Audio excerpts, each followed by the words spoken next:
Hello and welcome back to West Ham Network on this Wednesday evening, Thursday morning for my esteemed partner over on my left, Kieran. Good morning to you, sir. Good day, sir. How are you? Fucking early morning, you fuck over half hour early. I'm calling the police on you. The sun's just come up. We did discuss it last week, but I didn't confirm it with you. No, not at all, no.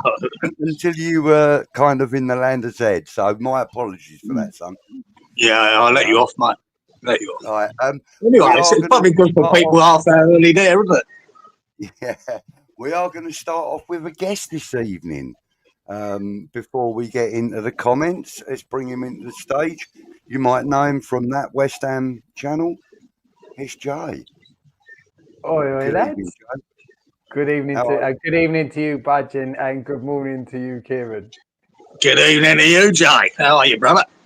Really good. Genuinely well excited. Very honoured to be invited on. Loved the little chat we had last time. So yeah, I've been ready, to be honest, about half hour. But I've been thinking I joined a bit early. Is that too eager? Yeah, bloody open to me. I only finished the intro video about 45 minutes ago, so that tune is banging.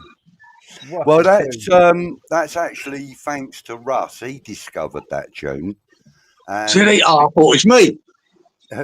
Because it's got no royalty issues with it, I've continued to use it.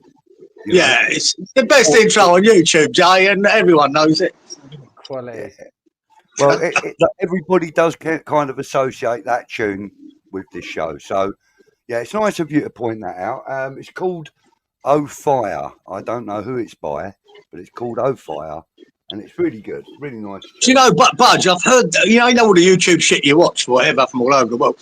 I've heard that once on another YouTube thing once, and it went well with what they were doing as well. Really good. Yeah. Excellent. And talking of all over the world, currently we are streaming from here in the UK, Australia, and Spain. Yeah, mate. Yeah, we're splitting it around a bit today. Podcast. So thank you guys for both helping me along with that.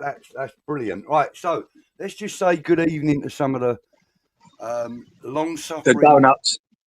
Long-suffering chatters in the live chat.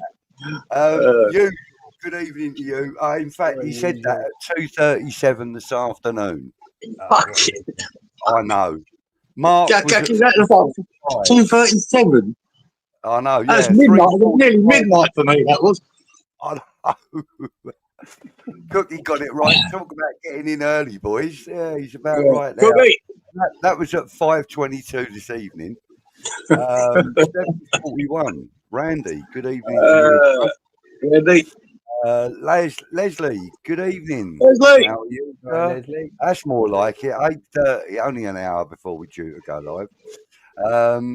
Randy replying some. Betis need to What? score the next goal. I don't Got to even put know the tip what's on, man. going on. You know that. Game. If anybody can give me any info on that game, I'd like to know how it's going. It's the Conference League final tonight, isn't it? Between Chelsea and Real Betis. Yeah. Obviously, most English fans will be wanting Chelsea to win, but West Ham fans are going to be wanting Betis to win because our old friend and one of my favourite players in times, Pablo Fornals. How is the score going? I missed it. And I cried when he left, and I cried when I found out he's not coming back. And I'll probably cry if he wins.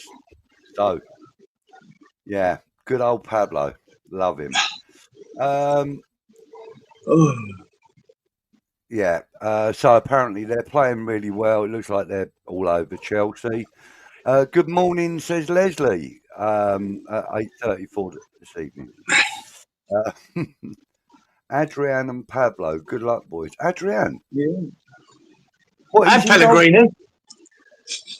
Wow. Pellegrini's the manager, mate. I didn't even realise that. Come on, the Betis. Yeah. Not so sure we got the same love for Pellegrini as Fornals, but well, you know, he did hold us together for a little while. You know, fell apart quite quickly, but you know, he should have used all-weather tape. That's all I can say.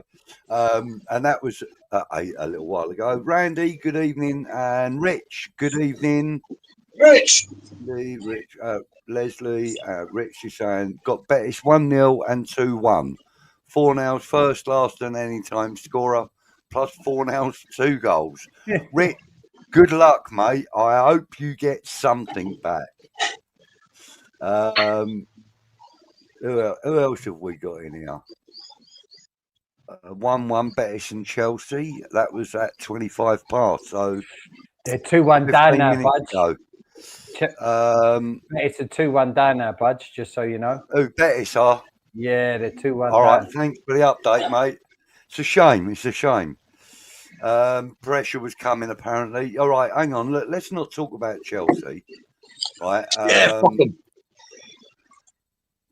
Oh, good evening, Kate. Hi, Hammers. First time on. Please don't let it be your loss. If you like what you see, subscribe to the channel if you haven't already. Give us a little like. Everybody, please give us a little like. It always helps. But Kate, it's really good of you to pop in and see us. Nice of you to comment. And if you've got any questions or comments later, please be sure to add them. Good evening, Rob. How are you, sir? And he says, welcome, welcome. Randy saying good evening to you, Jay. Hello, Randy. Good evening to you, sir. Hello, Leslie. Love to you as well. Yeah. Thanks all. Come on, you Irons. Love that. The fact that you're an Iron supporter is all the better for us. Everybody's showing the love. Good evening, Daz. How are you, buddy? Good to see Daz. you. Cookie, thank you for coming back, mate. Good evening, all. Budgie, Kieran, I hope you're well. Cookie boy. All well, mate. And looking forward to getting into this little... We're going to make the review brief. We're going to let you guys kind of guide the show a little bit in a while. Hang on a minute. Why don't we do that? That makes life a lot nicer, doesn't it? Eh?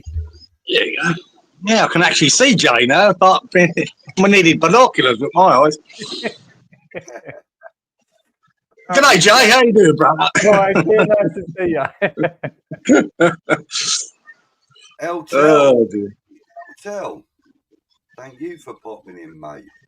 Don't forget to give it a like and subscribe to the channel, my old buddy. Only fans other Chelsea won't win is Brighton as they can get European football. Right, let's see who else is in. Oh, God. Yeah, apparently Adrian was a bit rocky. Let's not dwell on that game now. Just give me updates if anyone scores. Thank you.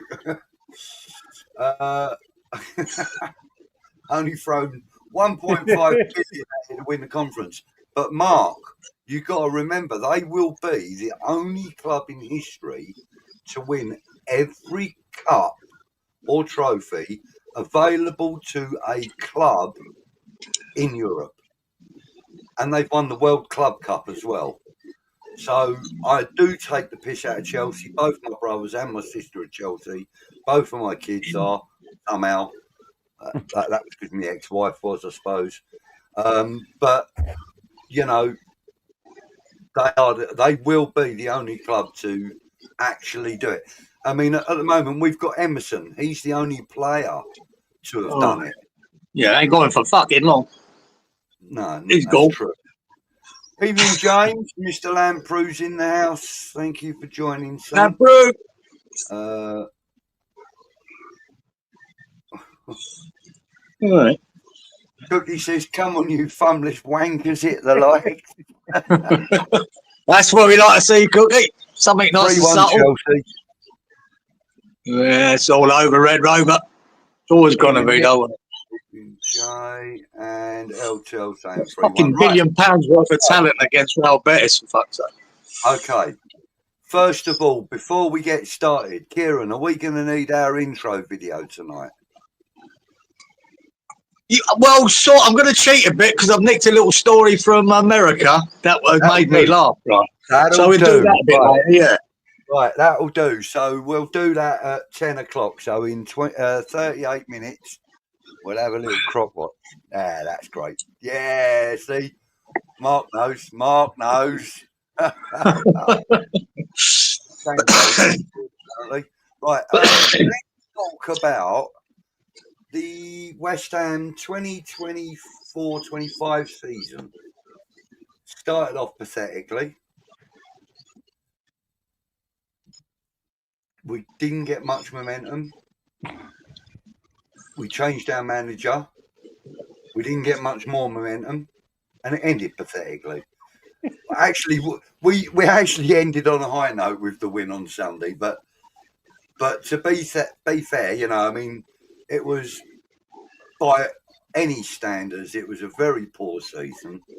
I don't want to dwell on it too much because there wasn't really too many highlights, other than the fact that, and we'll go into details with this in a bit, guys. Oliver Scholes managed to get plenty of minutes under his belt. He looks good. The pundits are all raving about him, regardless of who they work for. Other teams have started noticing him, which is always a nice sign because he's an academy player. And again, he's an academy player that's come through. So we'll get onto him a little bit in a little while. But what about our star signing and Hammer of the Year? How have you... I'll start with you, Jay, as you're our guest, mate. Yeah. How have you seen Aaron Wan-Bissaka's first season with us?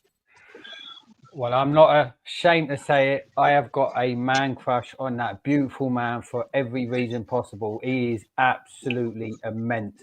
The way he conducts himself off the pitch, the way he conducts himself on the pitch, all the talk of when he turned up about not being able to attack. I'll tell you what, I don't know who said that about. I just think it obviously Man U weren't the right fit, because I think people forget at Palace, which is where he came from, he tore it up down the right-hand side. He did indeed. He made way for the likes of players like, you know, Eze and them lot that do bomb up and down them lines. He made the way for them at Palace. Bang on. Yeah. Bang on. I think Man U was a blip in his career, and he's come... Do you know what? Without him, I know you said about Scholes, which I am absolutely... I'm such a big fan of youth in the academy. You know, that's something I scream from the rooftops about. But without AWB this season, I think... I couldn't imagine not of having him this season. Because I've said this many times. For me, the only player that's got me out of my seat this season has been AWB, to be fair. Yeah. Kieran? Yeah, Wan-Bissaka's just been a surprise. Top signing. I expected to be decent, but he wouldn't be the first player to go Man United and fail, would he? it seems to happen to most who go there in the last sort of 10 years. They just don't seem to thrive there. Even that Anthony, it was all big thing about him coming to Man United. Disaster. And since he's gone back to Europe, he's fucking flying. You know, Mount's gone from Chelsea, flying, goes to Man United, and he's been really poor. And so he's not the first that doesn't quite get it right, Man U. He's been superb for us. And he can attack. His delivery into the box isn't the best. We'll say that about it. That's why you could criticise him if you wanted to, but what's the point? He gives, I think, at Soufal at his best was one of our most attacking players when he was at his best. When we were playing counter football. But it's far from the worst as well.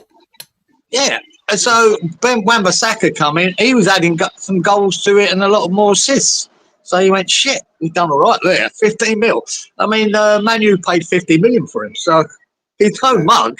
You know, he was thought of a lot before he came to West Ham. Just didn't work out for him there. And, you know, manager after manager at Man U as well. So, yeah, great. Ollie Scholes, I'm still a bit cautious about. And I'll tell you what, I'm a great lover of the academy too. But I'm watching Ollie Scholes, and myself, I don't think he's good enough for the Premier League at this moment. And the examples I use, like, you remember the Ngakia, and who's the other boy that came through that was doing really well for us? We got rid of them both. Forget the other young. Dean Grady Garner. Yeah, right. Great. Both of them were looking good. We thought we had two top players there, didn't we? We sold them both, and really, they haven't got to them heights. No. And I thought they had a better impact than Scholes has had this season when they hit the scene. So you've got to be careful, you know, just putting too much pressure on that boy's shoulders, because I think he's got a long way to go. Yeah. I watched him, you know, even Ipswich, he was getting done a few times against Ipswich the other day with that boy on the right. He's getting caught out. So I don't want to put that pressure on that boy and say, yeah, Ollie Scholes is the answer. He may be, and he may not. No, I agree. So, but it's good to see a young player getting minutes and time on the pitch, and that's great. To be fair, the highlight for the season, actually, we've not had many highlights. It's been such a dire season. It's been one of, you know, when you get fucking real lethargic and apathetic about a season, then you know, you think, oh, this shit, mate, you want it to finish. And but if you want to pick the highlights, we went down Arsenal when it was really important for Arsenal. Really important 3 points. That was nice. They were Man United, even though they're shit, was nice. Finishing the season with a win, which we don't normally do, was nice. But they're very far and few between, aren't they? Very far and few between. And even as bad as Lopetegui was, I didn't think he had a clue. He put enough points on the ball to know that we were always going to be safe, especially with the 3 teams we had going down. So there weren't an issue. But it was very boring for most of the season. I mean, little highlight, Wan-Bissaka was one of the true highlights. With those players that you mentioned that went on to other teams and sort of just faded away, and you know, the thing is, I'm quite a believer that the right environment will breed a winner, right? So if you put that kind of person that needs that right environment into the wrong or into a different environment, one he's not used to and whatever, I think you'll find that their game changes and they are asked to change their game, and therefore they're not in their comfort zone anymore, and they don't show the abilities that they were showing at the club they were with, that they were comfortable with. Dean Garner being one that I would highlight quite a lot, and also the young striker, Divine Mbama. He's done exactly the same at Man City. He's gone to a bigger club expecting bigger and better things, and I think he's had about 38 minutes of playing time in the whole season. Look, it's like this. I think Scholes is going to have a career in football? Fuck it, no problem, mate. But it's all about levels. His level could be Championship, for all we know. The level of Premier League is just so high. You know, they're all good players, all of them. But that's what I'm saying. Is his level could be West Ham United. It could be. It could be eventually. in this academy. He's comfortable around the setup. You know what I mean? He knows the fans. The fans know him. You know what I mean? It's like taking a child and dumping them into the middle of a school without any warning. Yeah, but eventually they become adults. Now, he's an adult now, and it's time to push on. You know, Wayne Rooney, when he hit the ground running at Everton, just unbelievable talent. And you knew it was a generational talent. He had no problem going to Man United. I liked him. He was exceptional. China. There's so many. You say what I say with Ollie Scholes is, I can see the good of him, but I can also see the vulnerable side of him too at a left back. So, but he's still young, and he might get better. Someone said this in chat a minute ago. I think it was Rich as well, and he was right. In regard, he's not the fastest either for a young lad. He's no, yeah. The thing is, for me, with our current crop of, I mean, I think it's. I don't think anyone refutes that we've had a decent academy. I know we've had a decent academy for many years, but even for the last few years when we've not really seen anyone come through, we know our academy has been doing well within its peers. Yeah. For me, and I said this the other day, I was having a back and forth with someone regarding it. What I feel is missing is there's a last... That nurturing step, like you just said, you know, of dropping a player from the youth into the first team. There's the novelty period where it's the, I'm playing for West Ham first team. There's the adrenaline and everything comes in. But then after that, what I think's missing is there's a nurturing period after that, which, funny enough, Cresswell was doing the job for us when he was sitting behind Scholes. It was Cresswell that was nurturing and mentoring him through games. Think of Noble and Declan Rice. Like there was something there that was a constant reminder that, you know, yeah, you're with the big people now, but don't worry, son. You know, just play your game. And for me, Scholes has looked a bit lost since, you know, he had that good run. Yeah. He had a couple of ropish games. Salah took him to school, which I think was, I've not backed Potter much this season, but I think to put him in against Salah was the right thing to do, because that's the only way you're going to get better as a player anyway, is to play against the best players. But since then, he's fallen off a cliff. And it just seems, I can't back this up with evidence, but it seems like it's been managed badly, because he just disappeared for a bit and then he popped up the other day. Yeah. What happened in between? Yeah. It's strange. It is. And the other player I would like us to discuss is Lucas Paqueta. Now, I know a lot has been said about him in the season. A lot has been learned about, you know, his charges, etc., and his private life. Obviously, you know, I don't want to delve into his private life, but what I'm saying is that, you know, we have got an exceptional talent in Lucas Paqueta, and this hanging over his head for the last 18 months has destroyed his game. Okay, and I just want to acknowledge that I believe that we have got an exceptional talent there. And, you know, I believe that all of the mishaps and the fooling, playing around and all that he's been doing has been because of this playing on his mind. I'm sure of it. And, you know, I think that if he gets found guilty, we lose him, obviously. If he gets found not guilty, I think we're still going to lose him. And that's pretty sad, you know, because, you know, he put the ball through for the winning goal of the Conference League final. Yeah, he scored some wonderful goals from many different positions, and he's provided lots of assists and some real nice football. You know, we've had a little touch of maybe, you know, your Dimitri Payet cross sort of Di Canio cross Joe Cole. You know, he kind of, it's been a pleasure to watch some of his football. Obviously not all, because a lot of it has been poor. But, you know, what about you guys? Kieran, what's your view been on Paqueta since the break of that news, basically? Well, yeah. Well, as soon as he got charged, ever since then, it's been a struggle for him, as it would be. Jesus Christ, having that that could, the end of your career, this judgment could be. Having that over your head playing fucking football is fucking disastrous for anyone mentally. It's got to be. So he gets a pass for me, even when he's been poor and shit, because I can understand it. It would be fucking terrible.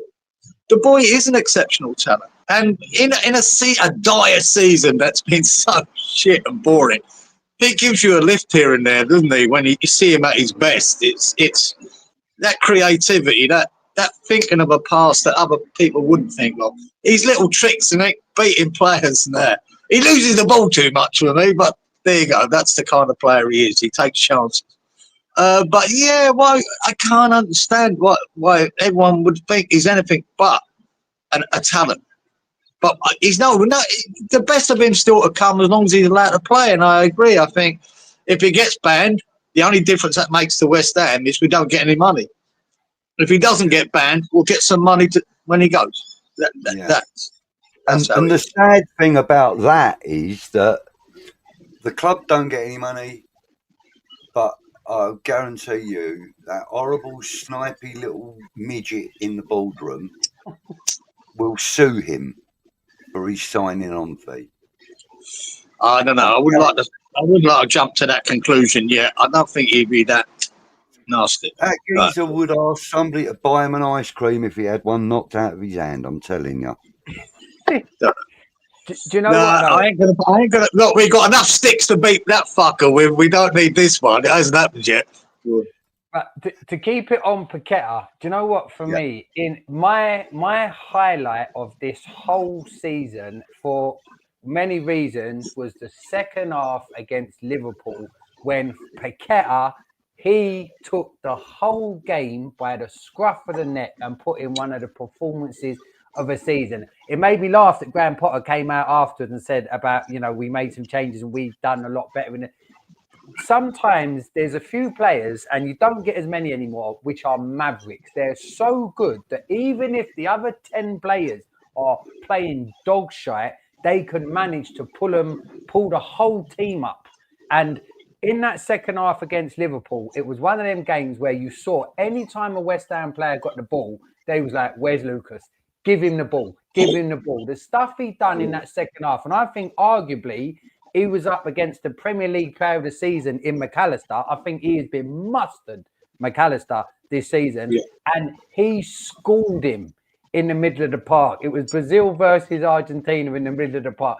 And some of the stuff that Paqueta done in that game reminded me why he is world class. And he's a dying breed. You don't get that sort of player. I think McAllister, Jay, was his motive to do well because he's a Brazil, an Argentine. He wants to replace him at Liverpool.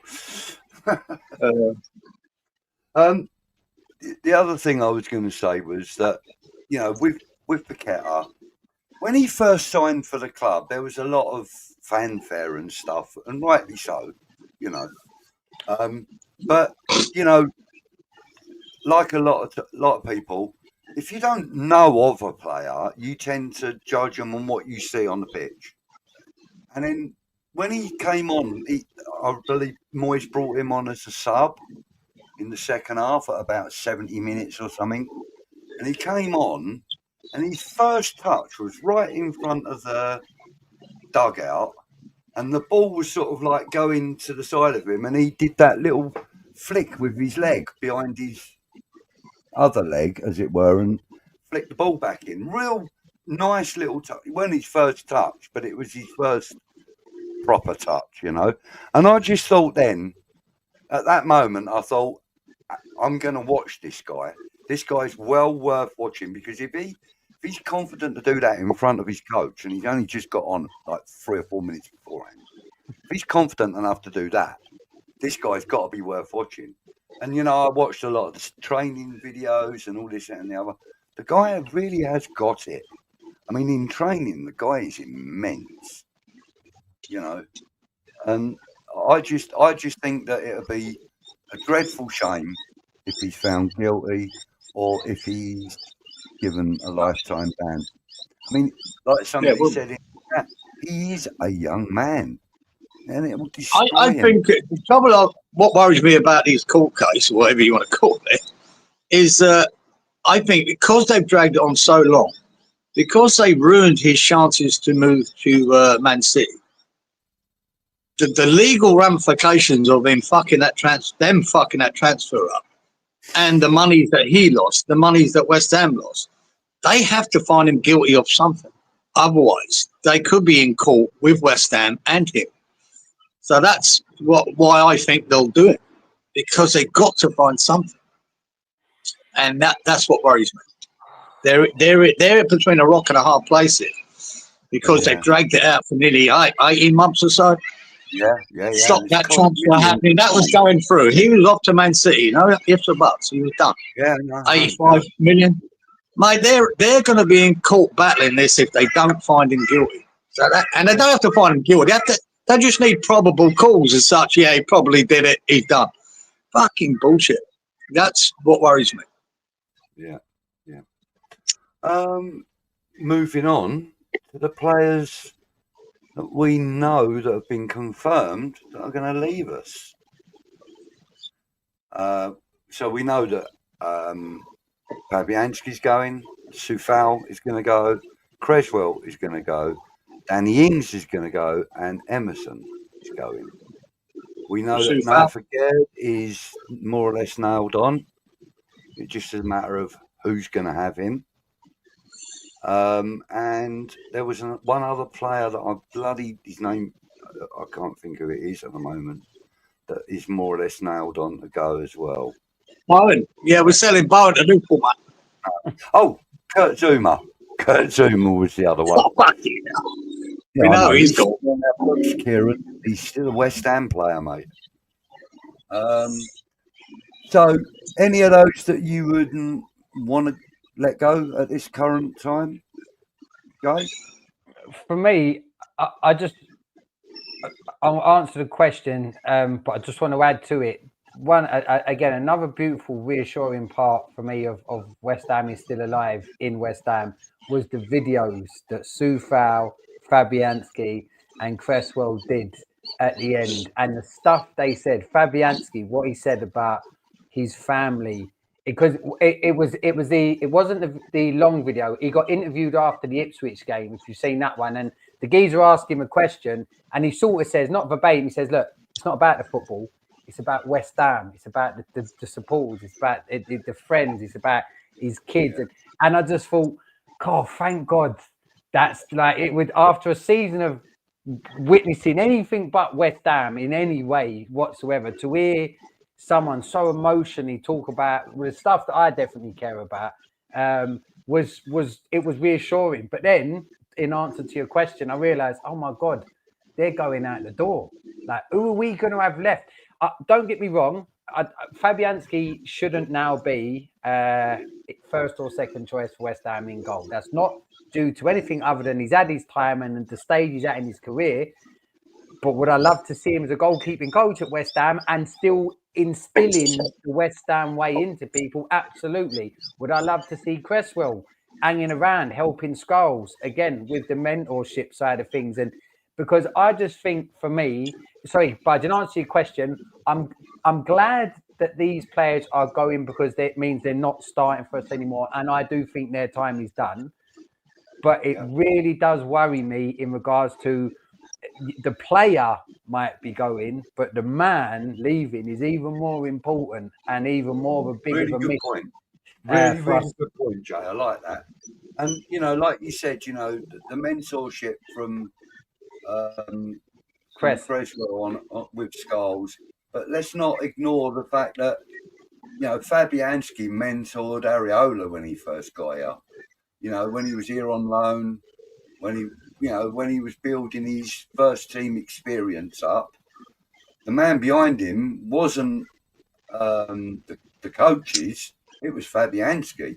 And he's openly admitted that in interviews, So, like, as you say, to see him stay at the club as a keeper coach would be immense for me. That would probably be the coaching signing of the season, if you like.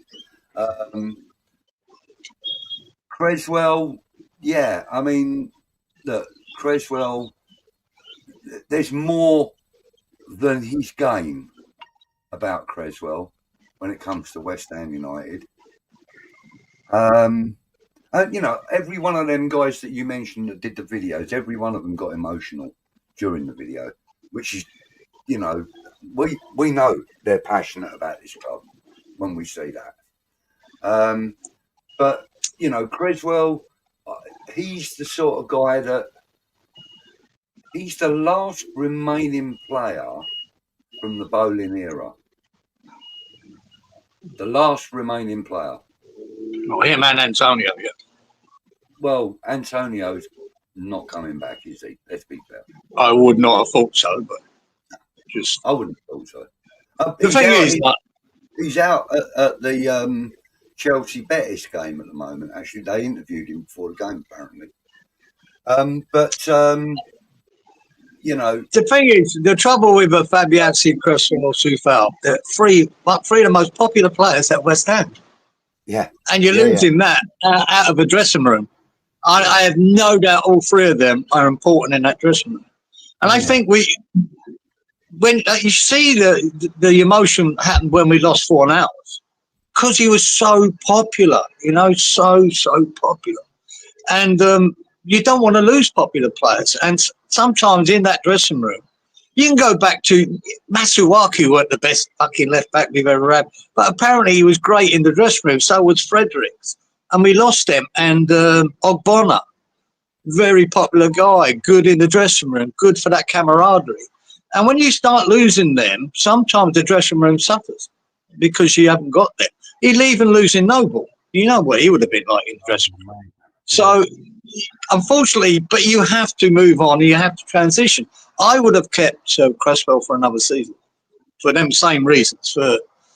If we are bringing Scholes through, I still believe we're going to be bringing in a left back. That Scholes won't be a first choice.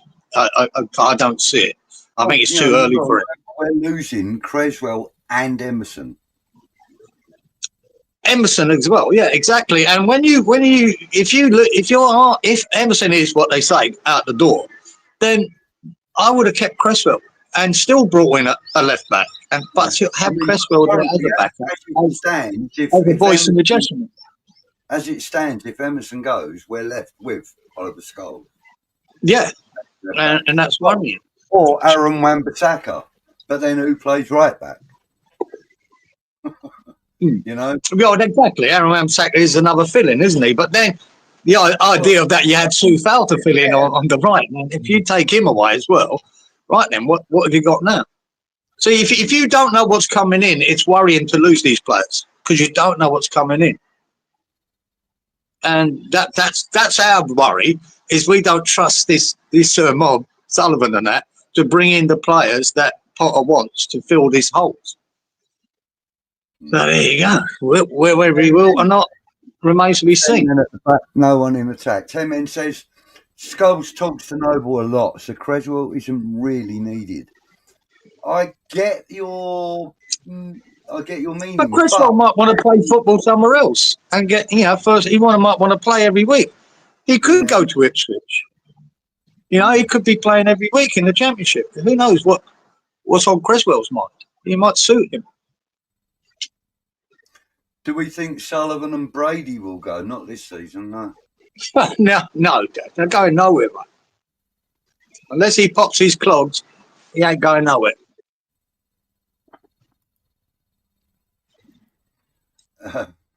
Yeah, he's after Colton Cole's job on TNT.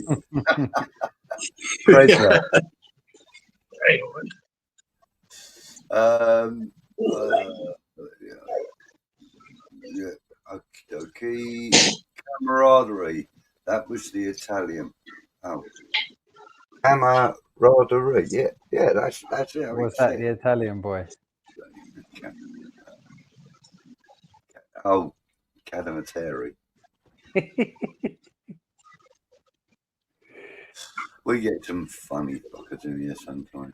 That's what I love. Since I've started doing it, I always say it. It's the chat that I love. The chat. Do you know some of the banter that comes in? Some of the comments sometimes. I just be rolling up. I just I realise I forget I've got to talk sometimes. I'm just looking who said something funny in the chat. Sometimes I get so behind with the chat, it's untrue. But this evening I'm managing to keep up with it because I'm getting both you two chatting, so I can actually get through. I filter out some of the hello mate, how you doing, and all that sort of stuff. Yeah, Randy, what are you saying? We need these positions filled, as everyone knows. The eyes are on everyone at the club, part of Macaulay and the board. They must deliver, and we have to get this window right. Absolutely, mate, we do. What I don't want to do... Said every manager in the Premier League, we have to get this window right. Right, this is an end of season review, not a pre-season preview. So let's not get into what I've got to do next season. Mate, I believe we're going to lose about 12 players. And what you think that's what they should have done last season as well. How the fuck are you bringing in another 12 or 10? That's a big task, mate. And get them right and get them 10 right. Well, good luck with that, boys, especially with Sullivan in charge. What a laugh.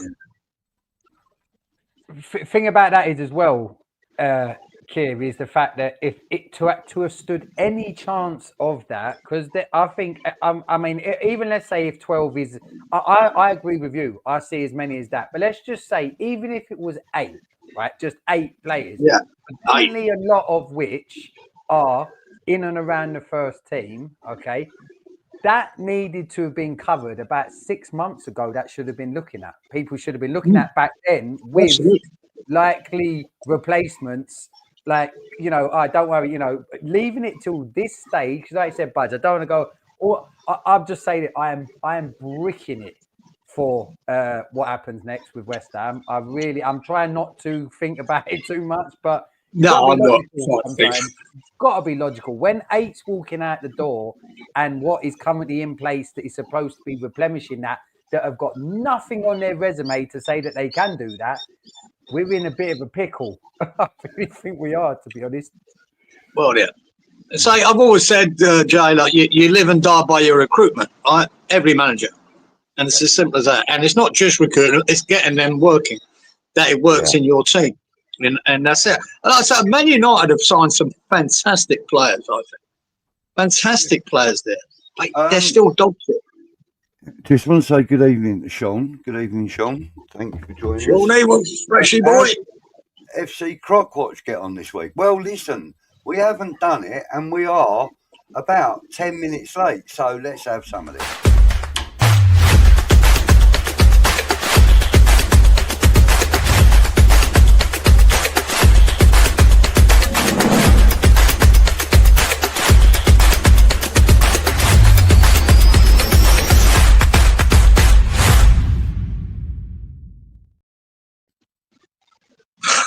We're there again, aren't we?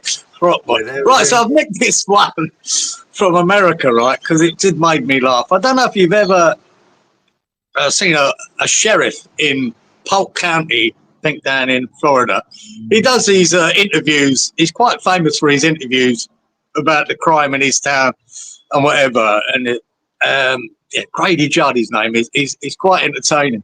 But he doesn't hold back because he's a sheriff and he's elected and not an employee of the state, which is the police are. He can say what he fucking wants, right? It's really good. But anyway, he talked about this geezer. He always puts up the photo of the villain. And this guy there, I know, he's about 35, 40. And apparently they got a phone call. This guy was going mental around this housing estate, a nice, well-to-do housing estate with a big lake in the middle of it. And so they've turned up with cars and all that, and apparently he's jumped in the lake. Now, this lake's full of fucking alligators, right? So he swam across. Apparently it's a massive lake. But he was off his tits on meth, this guy. He swam across the fucking lake. He got to the other side, and then the police car, they got video of the police cars turning up.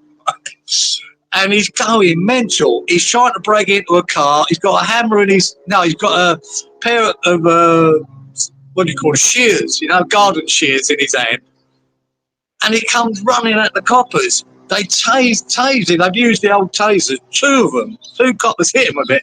didn't make one bit of difference. This geezer's still going. I went, fuck. So they started running away from him with these shits. Then he jumps in the copper's car. He left it open, and then he's going for the shotgun that they have in the back, you know. He's going to grab the shotgun. So the two coppers just unloaded. Fucking shot the fuck out of him. Killed him. Right? But what they found is when they dragged him out of the car, when he was crossing across the lake, he had all these alligator bites on his arm. The alligators had attacked him in the fucking lake. Right? And he still didn't stop him. You know what I mean? The alligators, the tasers, it took fucking a load of 45 bullets to actually stop him. This is how much meth shit this fucker was on.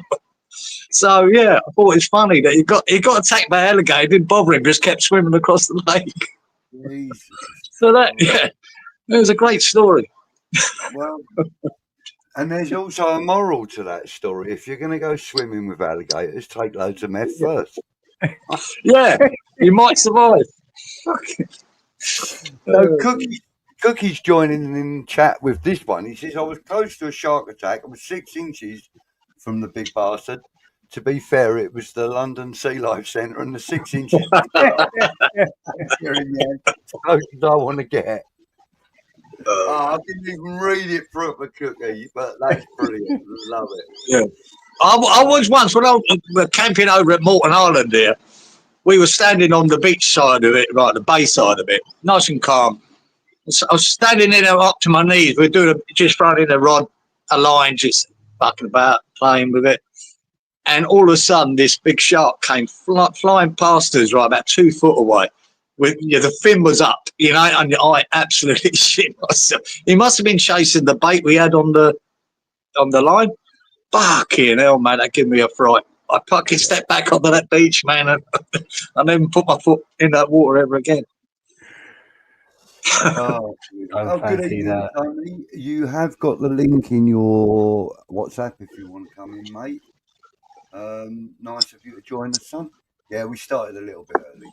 Hey, Tony, I keep fucking forgetting about that Hammers Football TV because I keep thinking early doors. Yeah, me too. Yeah. I've still got him in my phone as Tony Early Doors. Good evening, Frog. How are you, sir? Froggy. Oh, look, Sean. Frog in a well. What fucking name that is? Sean loves Croc Watch. He says that Croc Watch special is great. That's the only tunes in for that, and then he fucks off. Yeah, he does. Probably got the alligator high.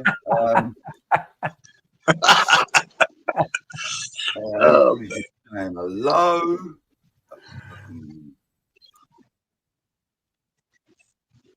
But if you ever see it on YouTube, that Grady Judd, the sheriff, he's so good at his press conferences. Right? They put it on YouTube. It does. It's funny as. Yeah, mate. So, well, you're in Spain, aren't you? Indeed, mate. Indeed. Where was it you said?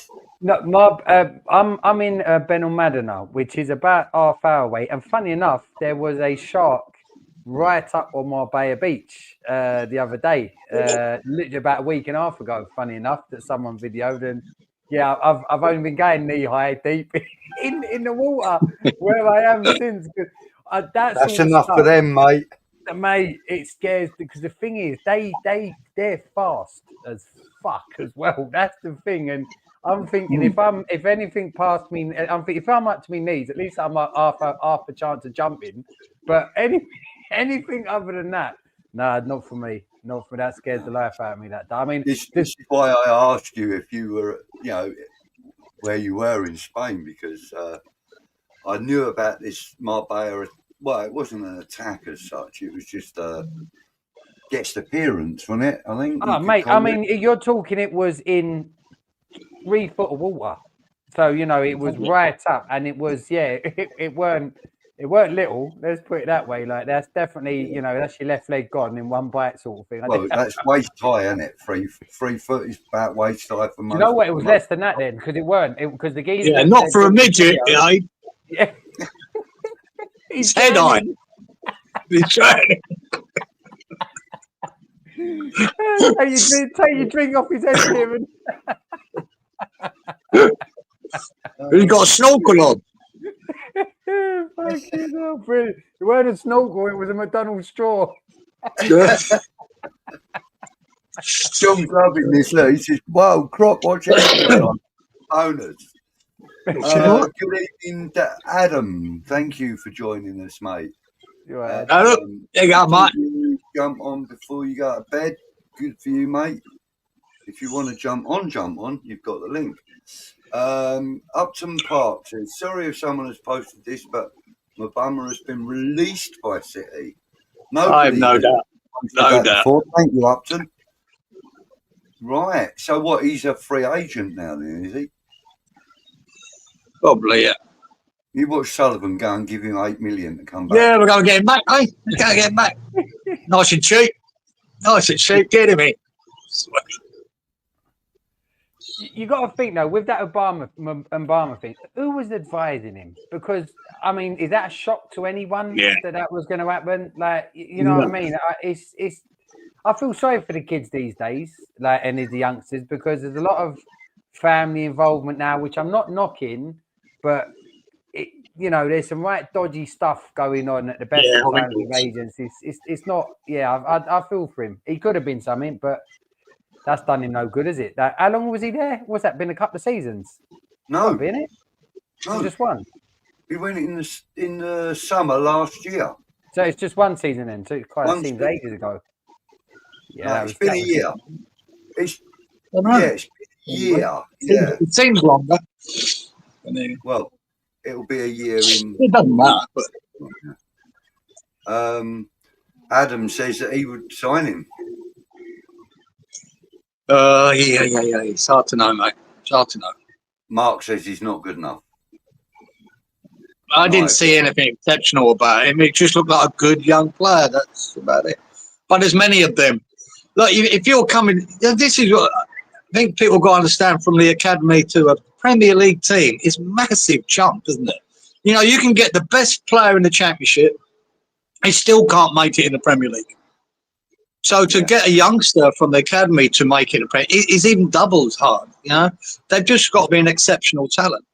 Yeah, and they're few and far between, boys. We know that. The amount of percentages of academies making it to Premier League football is very low. It's very low. In it 2%, something like that. Something like that, 1 to 2%. And I reckon the percentage of those players that come to a Premier League club and then become the club captain is even smaller. Yeah. It's if these players, you know what I mean? But it doesn't mean they can't have a career in football. They can have a career.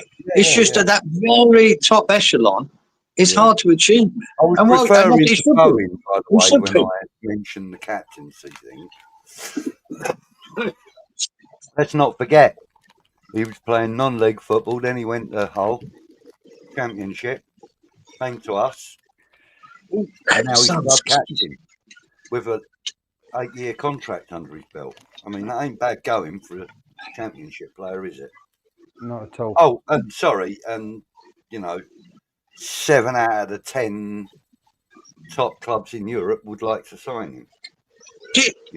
So but it's probably a bloody good guess. Change it. I just, one of them little YouTube videos come up. I never saw watch these things, but it was about all them nerdy fuckers trying to get autographs outside the training ground.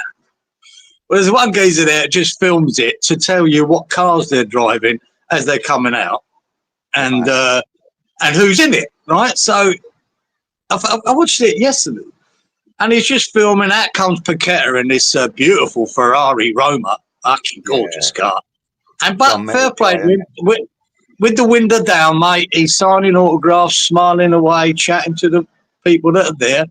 They all look a bit nerdy and weird, but he's doing it, right? And he showed about, 12, 15 players coming out. And you see him in that, you saw, Mavropanos. Kudos to that. Euros. Who has? Mavropanos. got the Yeah, he Lamborghini. came out on that, and he was the same. Done, signing autographs. He was smiling. Fullkrug was great. He come up with a big SUV thing. Might have been a Merc. I can't remember. No, I think it was a BM. And he was chatting away really good. And what I did notice though was his number plates. His number plates were German, so he obviously drove this over when he came over. He drove his own car to West Ham. Oh no, yeah, it's a little thing that I was noticing like that. And then of all the players he filmed, all of them stopped and signed autographs from where, bar one who drove straight through and out. Now, he didn't show all the players because I didn't see Sufal or a few of them, or Kilman. But from what he filmed, what do you reckon? What player? Take a punt at what player? Bowen. Bowen. No, it wouldn't be Bowen. Okay. Take a punt. Granny Dings. No. Trying to think. Who's? You said Kilman. Kilman? No, I didn't see him. I don't know then. Oh, blimey, this is fucking good quiz, isn't it? Yeah, well, I just thought the one player, I went, oh, you prick. But it was Emerson. Really? Which might tell a story. You know what I mean? He drove straight out from the one that really made me laugh, though, you saw, I say, all these Merc SUVs, BMs, Ferraris, Lamborghinis, right, coming out. And then Souček came out, right? On a skateboard. And he was driving a Volvo. He was driving a fucking Volvo. And I went, that's so Souček, isn't it? It's so Souček, man. He's driving a real nice family four-wheel drive fucking Volvo. And yeah, that's Souček, man. No airs and graces, no flash bullshit. Just in a Volvo. Thought that was perfect. Yeah. Oh, brilliant. Adam's saying he got caught by his PE teacher. He was seen on Sky Sports News on the transfer announcement. He weren't off school because he was ill. He was outside the ground or outside the training ground. Naughty little boy, you. Gary, I'm with you on that, mate. I like Fullkrug. I think he's got the right attitude. Yeah, I like him. He's had a bit of a rum do this season, to be fair, with injury and struggling to get into the lineup when he did get fit and so on and so forth. But from what I've seen, and the attitude and his approach to training and everything else, I think he's a useful player. He's a useful player. Once he's comfortable and he's getting minutes, he'll bag us 10, 12 goals a season, I reckon, minimum. If you remember his first, do you know what I loved about him from the off is he came in and he just said, "Listen, I'm not Mikel Antonio.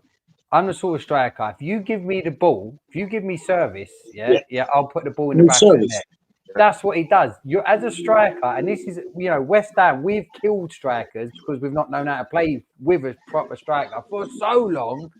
Because of Mikel Antonio, and that is not a slight on Mick. I love Mikel Antonio to bits, but because he's outlived Haller, he's outlived Skamaka, the list goes on because of the type of player he is, and we orchestrated our attack to suit Antonio.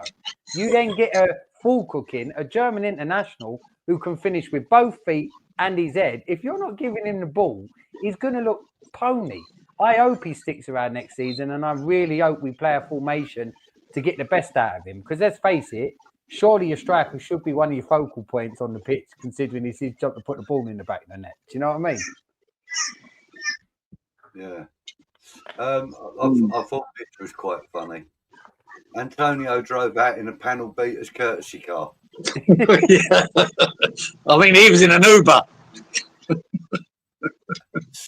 Sean says he asked Mavropanos for an autograph, but he ran out of me. Czech boys didn't drive Skodas like Ludo did there, but Skodas are German now. They're made by Volkswagen and Audi. Volkswagen Audi. Yeah, but they're not a German car, per se, are they? They're built in Germany. They're owned by Germans. Like me, the Jaguar's owned by Germans. So I think Rolls Royce is, but it's a British car. Yeah. So the reason, yeah. Anyway, Yeah, Professor had a nice car. He had a nice BM, I think.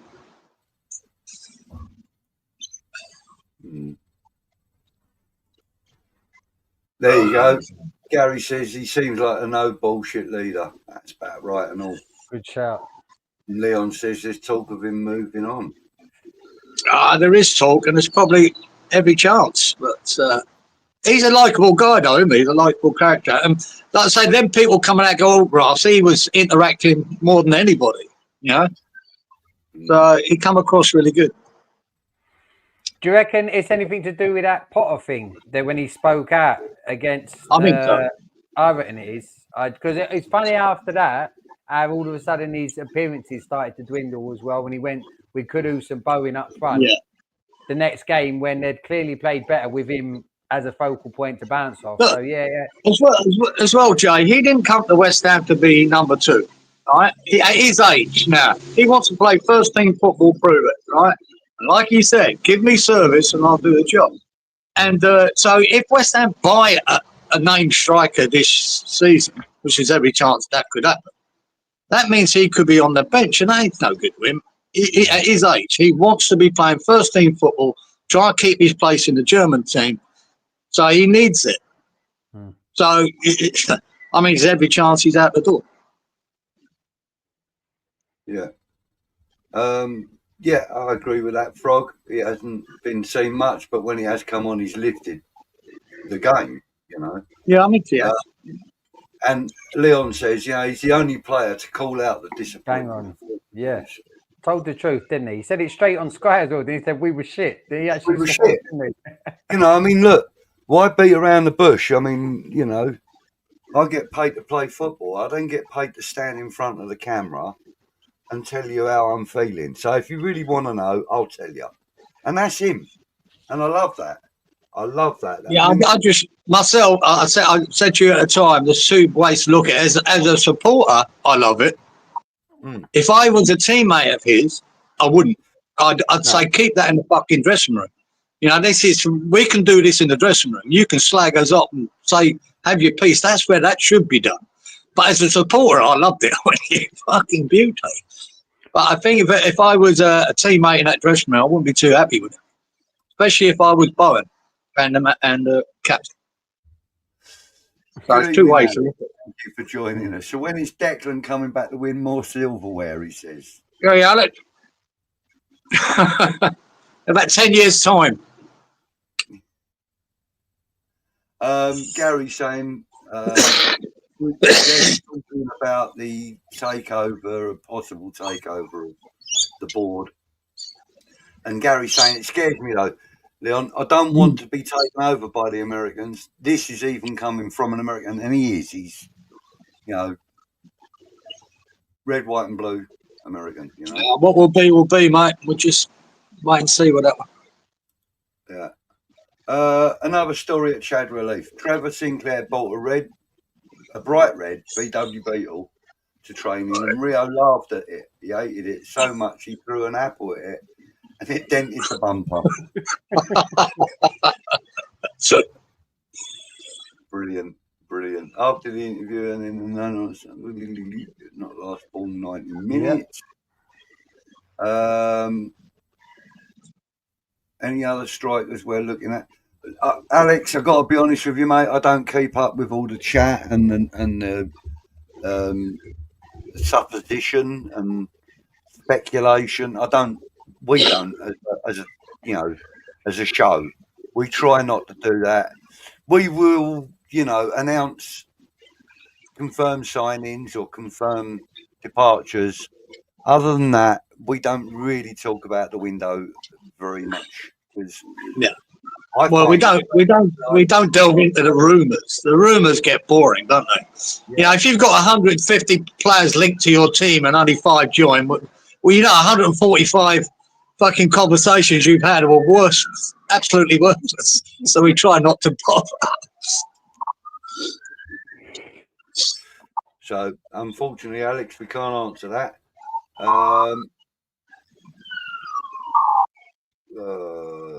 Yeah, bang on.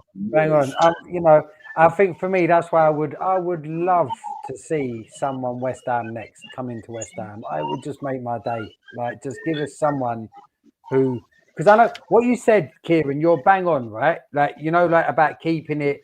There is two ways to look at it. And if you are one of his teammates, when Fullkrug comes out and says what he says, you're going to get the ump. But do you know what as well? It shows me that Fullkrug respects us fans, because we've got patronised all season with two Wallies, one who could hardly speak any English and one who just speaks the most word salad of English with his fucking psychology degree, who comes out like politicians, dodges questions, and just you're sitting there as a fan thinking, just admit it. Just the amount of times I've watched Graham Potter this season in a press conference and I've thought, please just say, do you know what? It's on me. Like, you know, I've been shit. And I would go, right, I'll get behind you again. Stop like waffling on, blaming players, because it's all right talking about Fullkrug doing it. How often does Potter blame players and talk about what he inherited? All the time he's fingers wagging at people. Do you know what I mean? So that's what I'm saying. To me, it's great for the supporters, him saying what he did. And it does show that he does give a shit as well. But like I said, if I was in the team, I'd rather just say that shit in the dressing room. Bang on.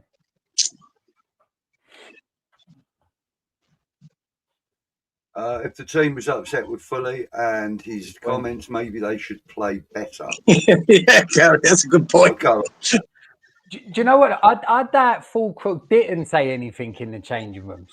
To be fair, as a player, I don't think he just came out. I reckon he went in there and he went full Deutsche sausage on them and went fucking listen, I would imagine that at least one of the players would have said to him, "Jesus, mate, you could have left that until the changing room," and he probably turned around and retaliated with some, you know. To be honest, I don't think it was about people playing badly either. I think it was directed at people that weren't putting the effort in. No, I don't think any pro, knocks his mate in a football team for having a bad game. Everyone has a bad game, mate. Everyone makes mistakes. But the effort level has to be up there. And if he thinks there's certain players there who aren't putting that effort in, he's calling it out, as all supporters do.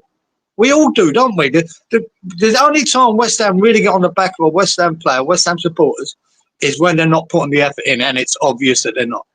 Yep. If they are putting the effort in, even making mistakes and not having a great game, you can accept it. Yeah, because that's just football. Question from Randy. He's asking, are there any expectations that we have for Potter for next season? Is it youth win the league, style of play, better tactics and setups, getting more points, or all of them? All the above, mate. All the above. All of them. Yeah, I want all of that. Me too. Yeah, and can you make your fucking press conferences a bit more interesting? Because I'm bored shitless. So I mean, I'm going to back you. Like I said, I've said it many times. Last season's done that for me. I said it was last season. So this, when I start making videos for the news here, I'm like you. I can't do the transfer stuff, so I'm not going to talk about any of that until someone's holding up a West Ham shirt. Then I'll go, yes, we signed such and such, brilliant. Yeah. But with Potter, I am literally fingers crossed that I can react to some of my own videos next season, going, look at Jay, look at this mug, look, he was saying Potter out. I want to be so wrong with Potter. I want to sing the geezer's name. It's been ages. Speaking of which, let the people know where they can find you if they don't already know. Thank you, Budge. That West Ham channel. What West Ham channel? That West Ham channel. So yeah, you can find me over there. And shout out to the lovely Kez, who's an amazing, beautiful West Ham woman, knows her football. She done her first live show on her first recorded show on her own the other day. So there'll be more coming from Kez as well, and trying to get some more wonderful West Ham women over there as well. So thanks, Budge. Appreciate that. No problem. So find you on YouTube. Yep, YouTube. Oh, and Instagram as well. Yep, sorry, mate. And Instagram. Kez runs that actually at That West Ham channel on Instagram and That West Ham channel on YouTube as well. And I'm getting these two wonderful gentlemen on so one of the shows I do over there is called Tales from Upton Park, where we don't speak about current football. We just speak about Upton Park and the memories, not just on the pitch either. It might be memories of people talking about the geese used to go around selling the peanuts, or someone like Danny, the poet, the bowling poet Danny Fenn, who will be coming on. So yeah, there's a Tales from Upton Park. Actually, I'm hoping to get him on one day soon. So yeah, but the trouble is, I've got mad cows disease, guys. I can't remember anything.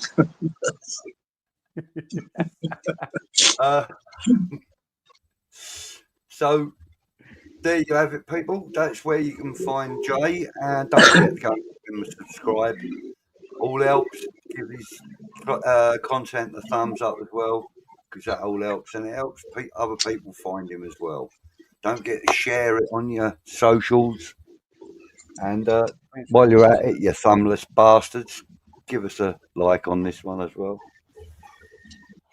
Leon says that West Ham channel, sign up. Absolutely.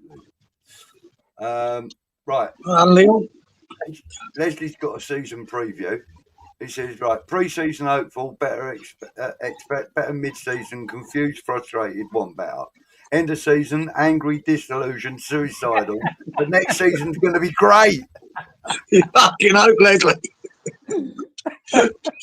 I know. That's a great comment. Yeah, that's probably true for about, I don't know, 100,000 of us, mate.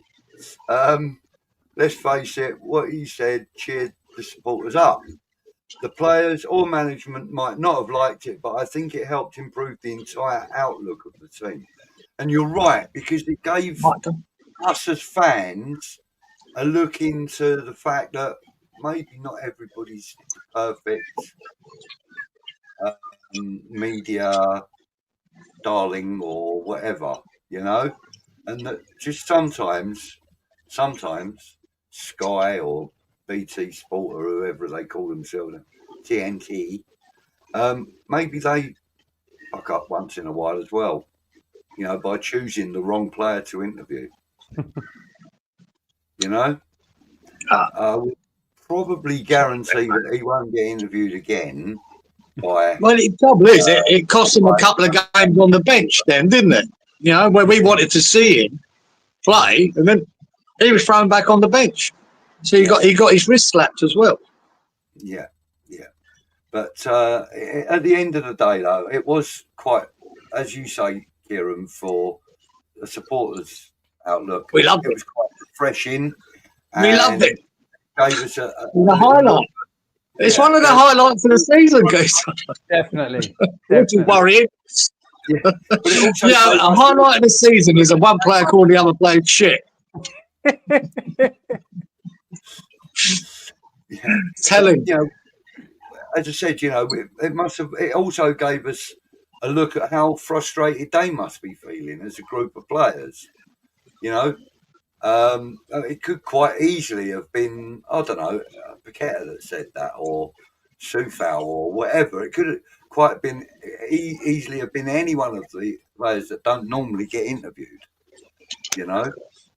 And I think that was an error on the network's part, interviewing him. But I'm glad they did. I'm glad they did, for all the reasons we've highlighted. At the moment, as much as Bowen has been questioned about his captaincy, they can't take it from him, so he has to try and improve in that role unless we get a player with leadership abilities. Randy, I believe we've got a handful of leaders in the team already. Thomas Souček being the most obvious. I also think Kilman is quite an obvious one. Fuck Kilman. You look, the end of the day, the end of the day with Bowen, I said this before with Bowen, right? Being captain. Regardless of what your eyes see on the pitch, you don't know what he's like in the dressing room. Captains do their work in the dressing room more so. On the pitch, it's different when you have Billy Bonds that was, by example, he leaded. Well, I think Bowen's effort by example is there. But he is so proud to be that. One of the best days of his life when he was announced as captain. And to take it away from him would be a terrible idea. A really bad idea for him. It would ruin his confidence. think he's failed. Don't know. We can't take it away from him. Regardless of there might be better options in the team to be captain. It's not the point. You can't fucking give him, boot him in the bollocks with that. He has to be captain next year. Right, so just to remind you, no, not even to remind you, just to inform you, if you haven't already read it in the chat, at 8:15 tomorrow evening, wherever you get your podcast from, tune in to Dad's Our Job podcast, because they have a very, very important guest on now. And I've fucking forgotten who it is now. But I can find out in a moment. 1 second. Shit. Wrong code. It's middle of the night for me, Adam. I ain't going on doing that. Fuck's sake. What's he doing to me? Hang on, wait a minute. I know he's typed it and put it into the chat already, but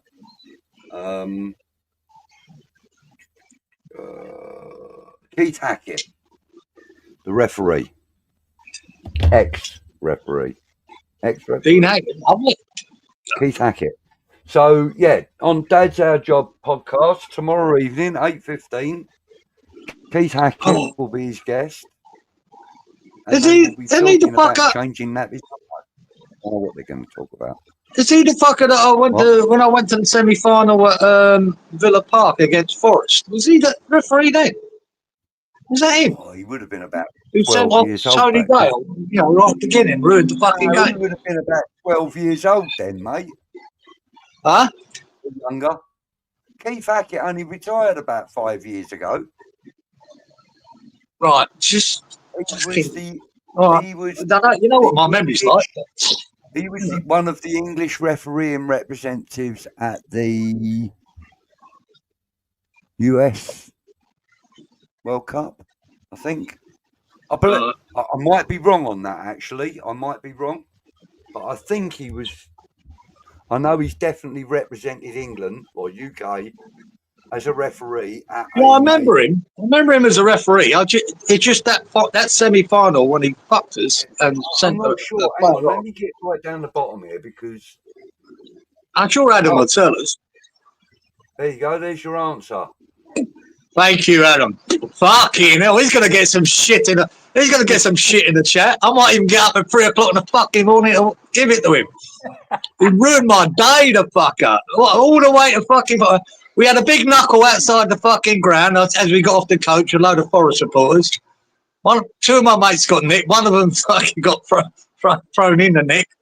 And then that fucker, we go in there 10 minutes fucking later or whatever it was, he sent him off. Was it Tony Gale? Fuck the whole game. And we got smashed. But I've never known a game, Gazer, for West Ham supporters to be so vocal from beginning to end, even though we lost about 4-0, whatever it was. But I've never known West Ham supporters be so vocal in a game, in that semi-final at Villa Park. Fucking amazing. You'd think we were winning 4-0. That's the impression we got. Yeah, it was Tony Gale. Thanks, then, man. It was. Bastard. Fucking hell, man. I might have to set my alarm clock. There's the referee I'd like to hear chatting. Oh, he's going to get slaughtered, Adam, in that chat, mate. He's going to get slaughtered. It was the Olympics he refereed at, which was the major tournament. Yeah. Sean Keith's on a rant, setting the alarm early.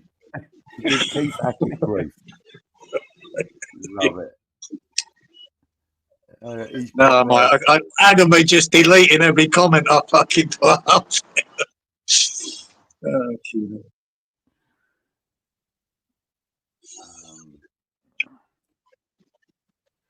Right. So,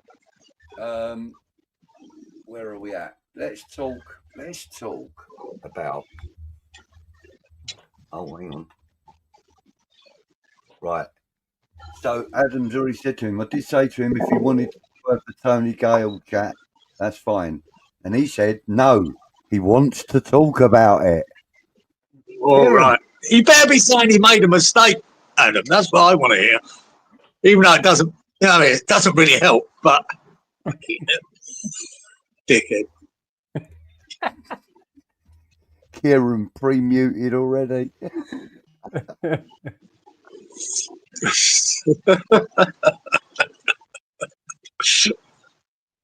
Anyway, like anyone though, to be fair, you know, a lot of players, people make mistakes. I can forgive them, just not him.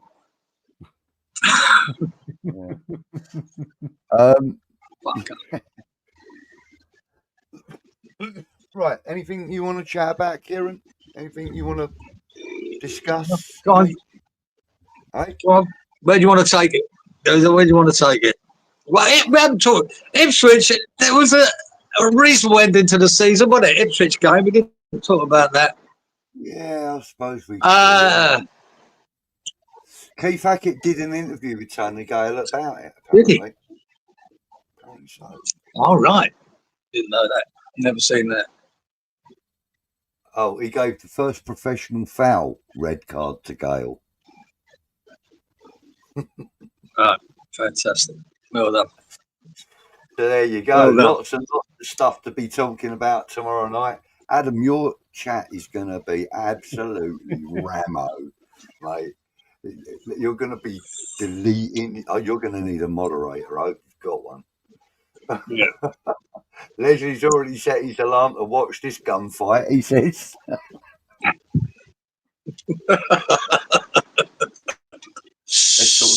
Let's not talk about the winter weather in Australia. Good evening, Reece. Yeah, it's lovely still. Little Reece. Hey, Reece. Young baby face, as he's called. What about giving a rating for the season? I've got one already. 1. Well, that is actually a good idea. Rating the season. Anywhere from 1 to 10. Where would you rate our season? Well, you for go, me, Jake. This has a fish. So I'm 44 years old, and bar none. And bearing in mind, right, the last time we got relegated, I was banged up. Yeah, and even that season, as shit as life was not as bad as disappointing. Actually, it's gone beyond anger. It's gone beyond frustration. I no longer want to work out why we've had 2 managers that have not known some of the basics of coaching, like putting your best players in their best positions. All of that's gone. I've just never been as sad as I have this season as a West Ham fan. And for that reason, 1 is generous. I just want to forget what happened last season. Sorry. So, yeah, for me, and I don't think... 1 for what, you know, even giving it a 1, what am I, do you know what? 1 for Ollie Scholes, the fact that there was 1 youth player that actually got a little bit of a look in. But other than that, yeah, the season as a whole, it was dross, absolute dross. Yeah, it was. Yeah, like I said, when apathy sets in, you know the season's fucked. I wouldn't mind if last season weren't that much better. It was you feel like it was a wasted season last season, and then to back it up with 2 managers, and it's still no better. You think, oh God, it builds up to Jesus fuck. You know, when is this going to get better? And what I was hoping with Potter was his little tenure so far was that he would give you that hope for next year. And the trouble of what he's done is he hasn't.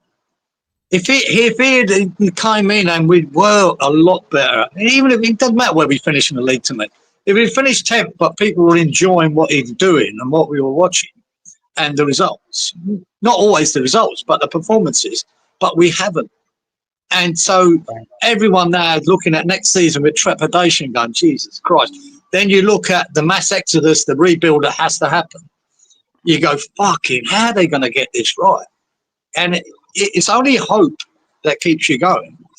But you start to lose that bit of hope when you go, fuck, how did we get in this position? You know?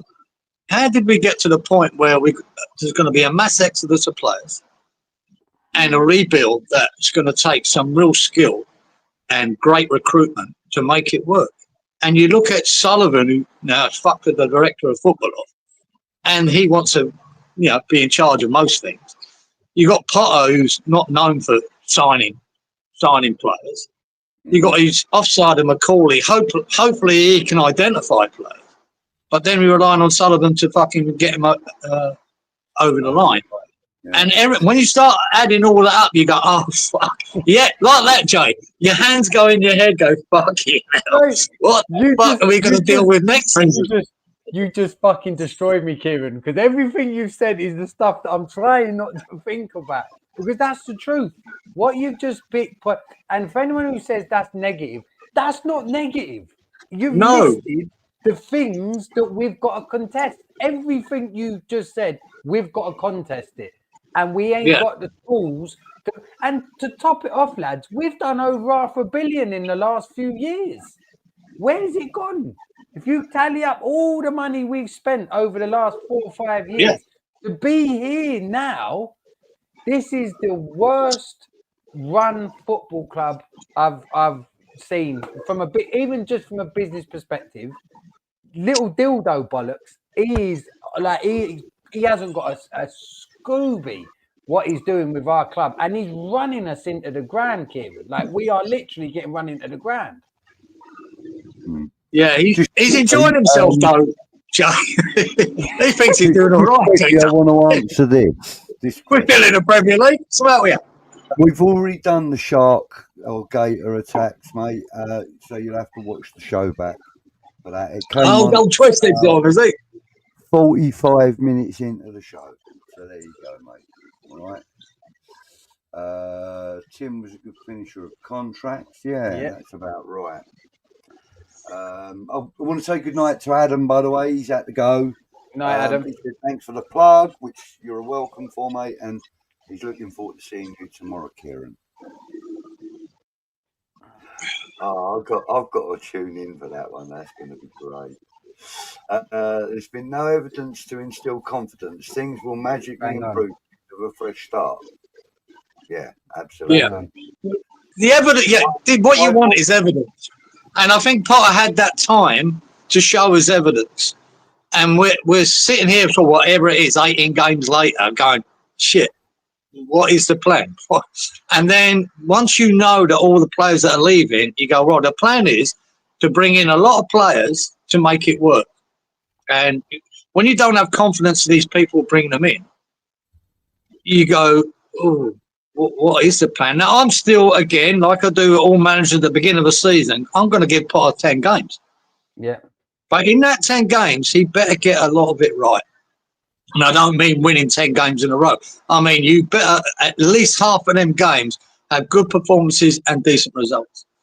Otherwise, here we go again. We'll be going back to Lopetegui's first 10 games at West Ham, disastrous. And then where are we? And then if you even had a disastrous 10 games, would you trust Sullivan to bring in the next manager? What donut is he going to bring in after that? So I'm hoping and praying for Potter that he does get the right players in and he does turn it around. That's the hope. Is there evidence for that? Not really, but that's the hope, and that's all you can hang on to as West Ham fan. The thing is as well, though, Kieran, this is how I know, as West Ham fans, we've never been delusional and we've always been quite reasonable, because all you've just said is all we want as West Ham fans is for us to play well. I don't care if we lose. It's for us to have an identity on the pitch and play football that, I am as a fan a little bit fucking entertained. Like, I am enjoying what I'm seeing. Do you know what I mean, mate? Some of the best nights I've ever had over Upton Park, in fact, most nights I've had over Upton Park, we lost. That's true. It was still a fucking great night, and I still walked out there. I could hardly talk because my voice, I've been cheering, because you knew, as you said it earlier, everyone that put on the shirt was like, I'll run every blade of this grass to be playing for this club. That's why I've got a lot of time for Soufal and Soucek, because they do. Regardless of their ability, they really do work for the fucking patch. And I love them for it, Regardless of, their frailties, they're still fucking believe in West Ham, believe in the club, and believe in their ability on the pitch to put 100% in every week. And that's what all I ask from any West Ham player. Any West Ham player. I don't give a fuck if we finish 10th or 12th, right? If I've enjoyed the season. What I'd like is we have a great cup run every year. When you see what it mattered, right? And I know because I was at the 80 Cup final, at the League Cup final in 81, even though we drew against Liverpool and not won it. But what it means to win a trophy, and when you see them Palace fans winning that FA Cup, wow, amazing. man, fucking, they will never forget that. Then, boy, their first major trophy ever. They'll never forget that. That's better than we're not winning the leagues. Palace and West Ham are not winning the league. So finishing, 6th or 7th that's an achievement. I'd rather win that trophy. Definitely. It's so important. You get to go to Wembley. They've been to Wembley twice now, them Palace fans, in a few weeks, the semi-final and the final. And they've got the Charity Shield to look forward to go to Wembley again as a fan base. It's the best thing. It's better than fucking trying to win leagues because only one person can win that league, and it ain't going to be us. Yeah. Arsenal can attest to that. Arsenal finishing second. So what? So fucking what? What did you win? Fuck all. What did your fans go to? Nothing. They've done nothing. They've got even Tottenham can put it up this year. Absolute shit. When they won the Europa. Them fans will never forget that. Never forget that.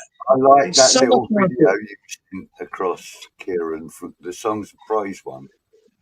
Was that you? The what one, mate? Songs of Praise video that was sent across the group. Was that you? Was a bloke saying, "Oh, mate, I'm going to have to find it. See if I can put it up on here. I'm going to have to. Hold on." I don't know what I said across these. No, but mate, and that's the thing, though, Keith, you're bang on. This is all we want to see is basically, first and foremost, an identity. To go through a whole season and to get to the end and still be going, well, what type of football do we play? Like, what is that's unforgivable. That don't happen. And people that said, when he first came in, the excuses that people gave, I thought was so hypocritical in comparison to what we just dished out to Lopetegui. And I wanted Lope out, but I wanted the same from Potter after the same amount of time when he was making the same mistakes. That for me is unforgivable because, as I've said, when he walked into that boardroom and he was only offered 6 months and somehow managed to turn it to 2.5 years, there's no one on God's green earth that can tell me that he didn't say, "Dave, boobs, I can get a tune out of this lot. We got Kudus. We just need to stick him in his right position. He would have had to have pitched what he's got. He wouldn't have gone in there and gone, "No, this lot of shit. You're going to need to clear all this lot out. And by the way, we might end up about 17th, 16th in the league." He would have said, "Look, we're at 13th. We're 5 or 6 points off of Europe." He would have pitched himself. And for me, that's what I find unforgivable because he's taken on this job and he's literally been worse than the previous manager. And that is statistically backed up. That's not me having a go at Graham Potter. And like you, mate, next season, all of this now I'm getting out of my system. Because as soon as it kicks off next season, I'm going to be like, come on, Potter. Fucking come on. Like, let's say last season was a brain fart that lasted a long time. But now we're going to see something from you. I just thought it was ideal for him when Potter come in. Because everyone said it on every channel, said this is going to be the longest pre-season a manager could ever want. It's a gift. Now, if that's our pre-season, what we just witnessed, fucking hell. That's, and then all that pre-season you had, maybe 10 players are going to be out away from it. So you're basically starting again. You go, fucking hell, man. Yeah, because if we do lose Paqueta and Kudos, the flair in the team that we want so much as West Ham fans, fuck me. Well, where's that flair coming from now? Hopefully, Somerville. Hopefully, when he's recovered. Hopefully. But who else is going to give you that flair? You've got to bring that in now. How the fuck do you do that? These players, they're not just sitting there waiting for it to come to West Ham. No.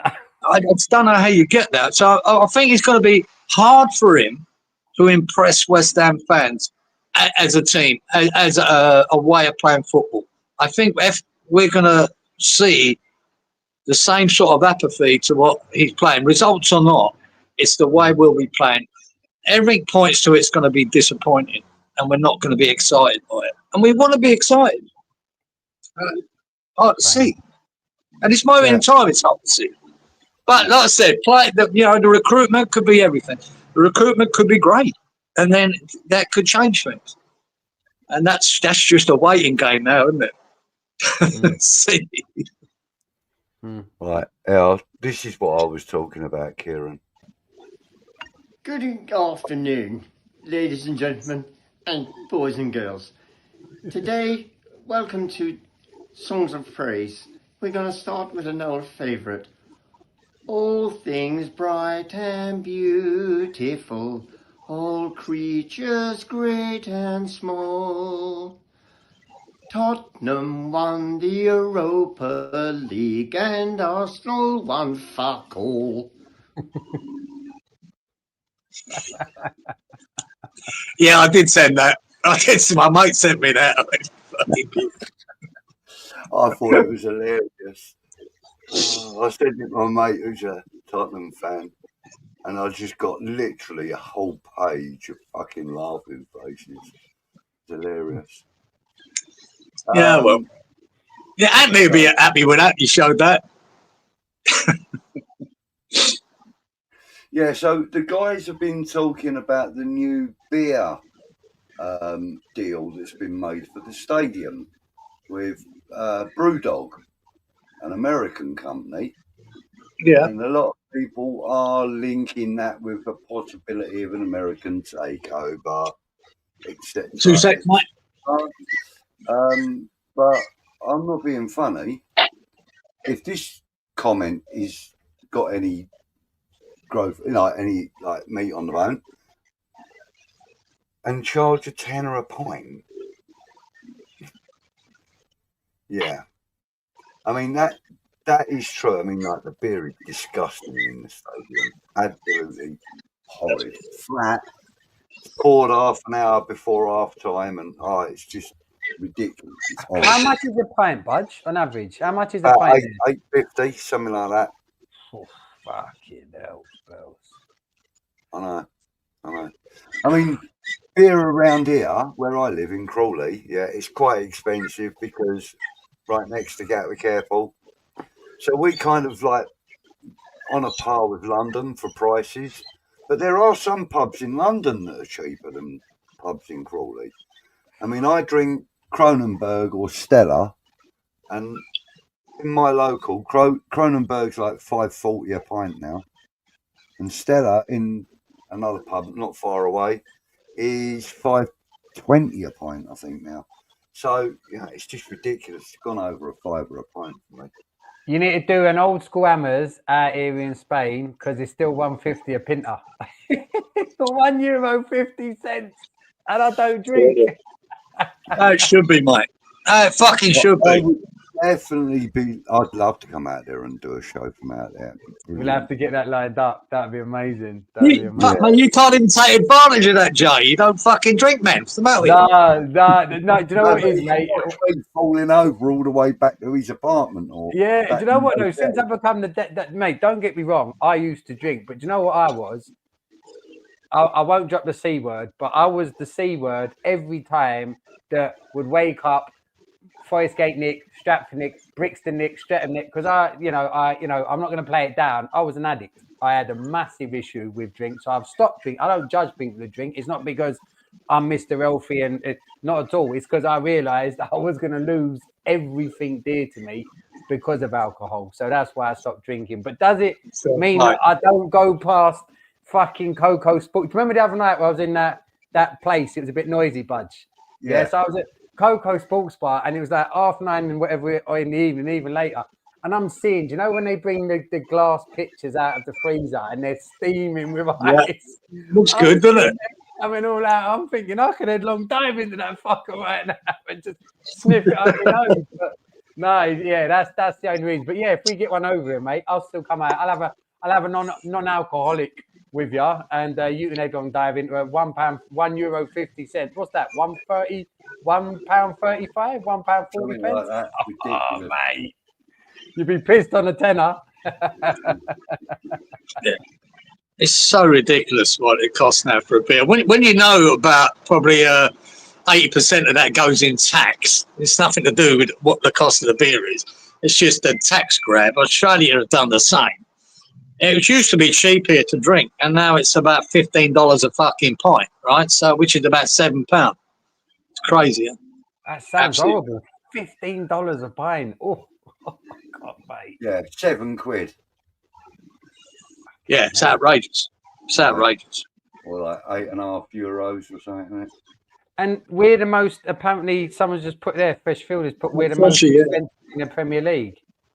It's disgraceful. Disgraceful what they charge. It is. Why is there so much about a club that's gone so tits up? Like, I mean, obviously it started with a move out of Upton Park and all the broken promises. We've been lied to, mugged off and patronised every second since that move, to be completely honest. Yeah. And someone said about the American thing, it is getting quite worrying because there is clearly a consortium of American big billionaires that are coming and looking at Premier League clubs, not just Premier League clubs. You've got Wrexham, look what they're doing, the old Hollywood club there. There's someone else as well. There's another, I think it's a Championship club. Is it Leeds or someone else recently been taken over? There's a few. And the thing is, go on, Kit. I wouldn't have a problem with that if these people have the fans at heart, but they don't. They have billionaires, and it's not the fans at heart, it's the bottom line. And that's the problem. We've got a moron in charge, I think, the dildo. He's a moron. And he doesn't give a shit about West Ham fans. He never did. As soon as you knew he was trying to take you out Upton Park, everyone should have jumped on board then and went, Jesus, this is not going to be a good thing. And I can tell you here from being in Australia, I objected to it, but I did make my feelings known to my mates because I'm here in Australia. They might think it's a good idea.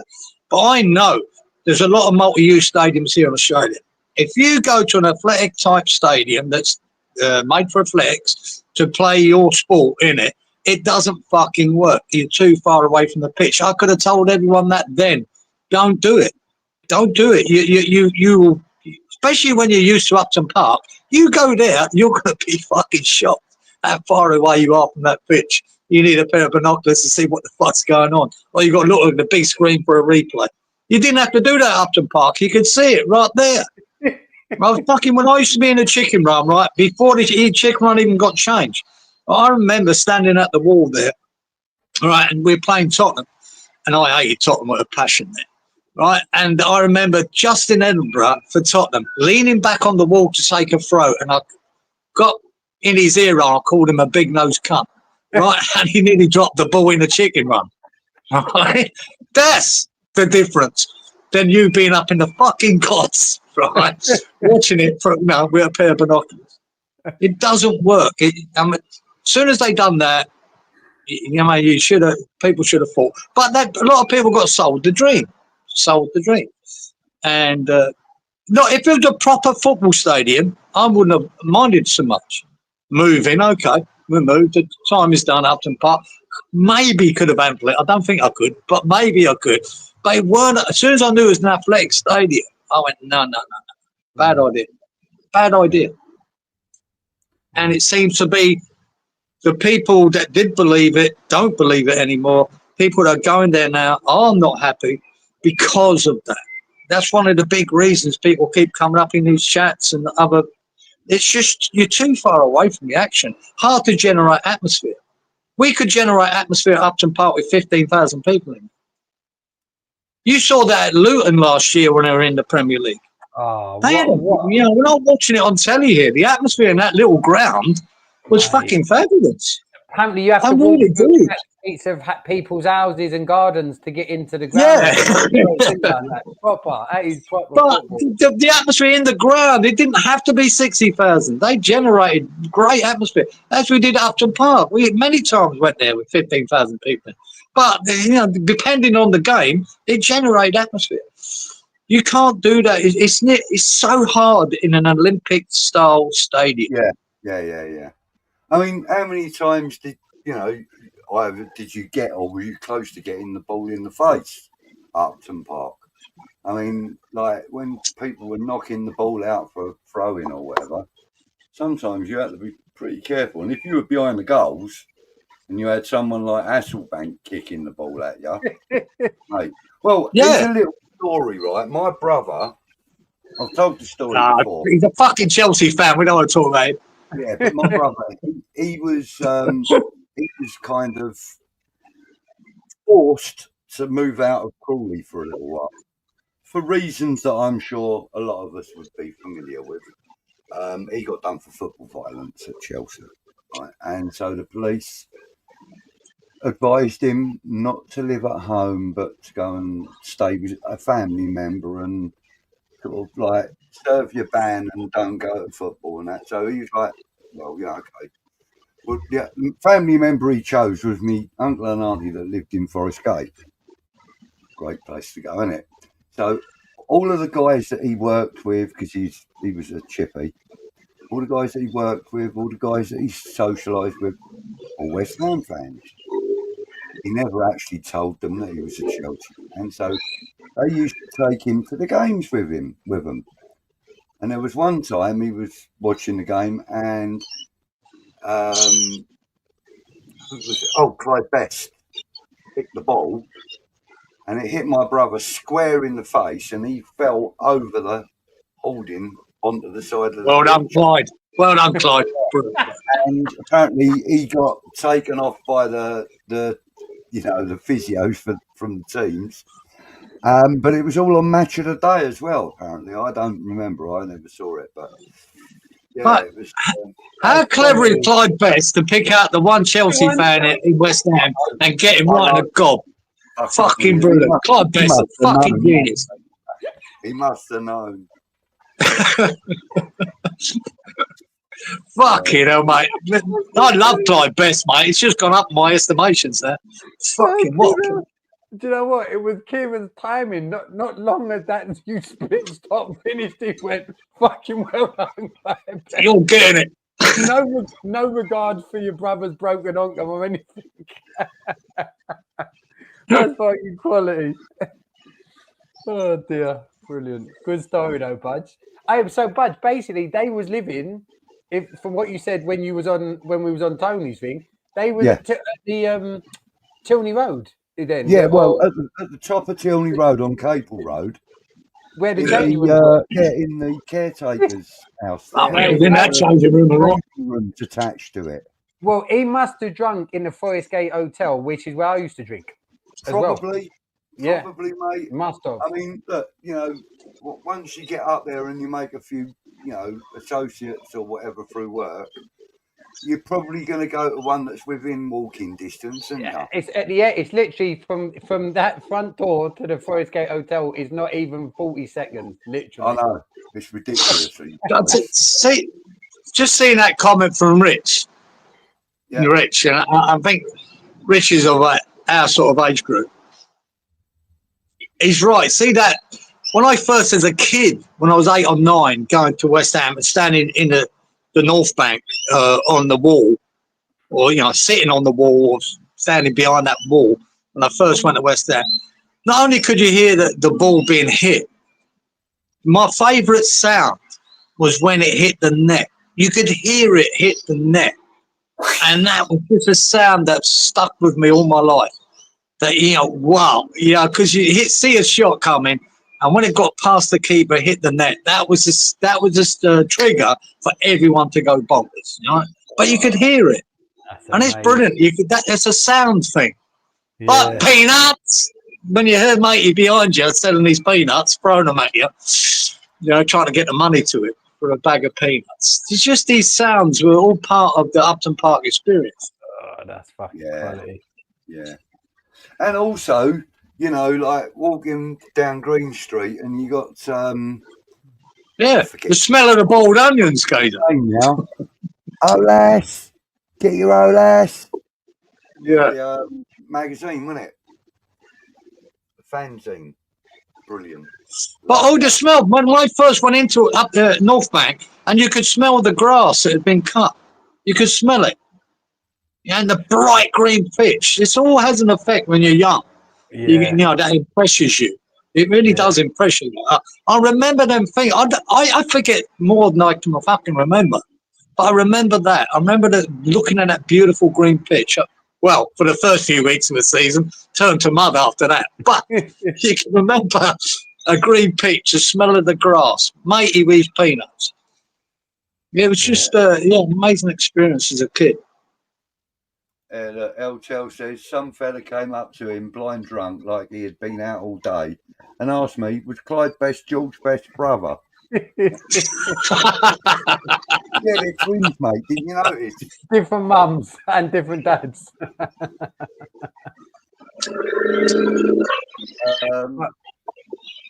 Yeah, I remember Frank McAvenny in the bar at Plough Lane, says Mark. It's probably still reverberating now. I remember that too. So there you go.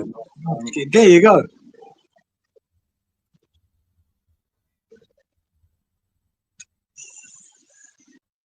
Yeah. See, now that's the point at the London Stadium now.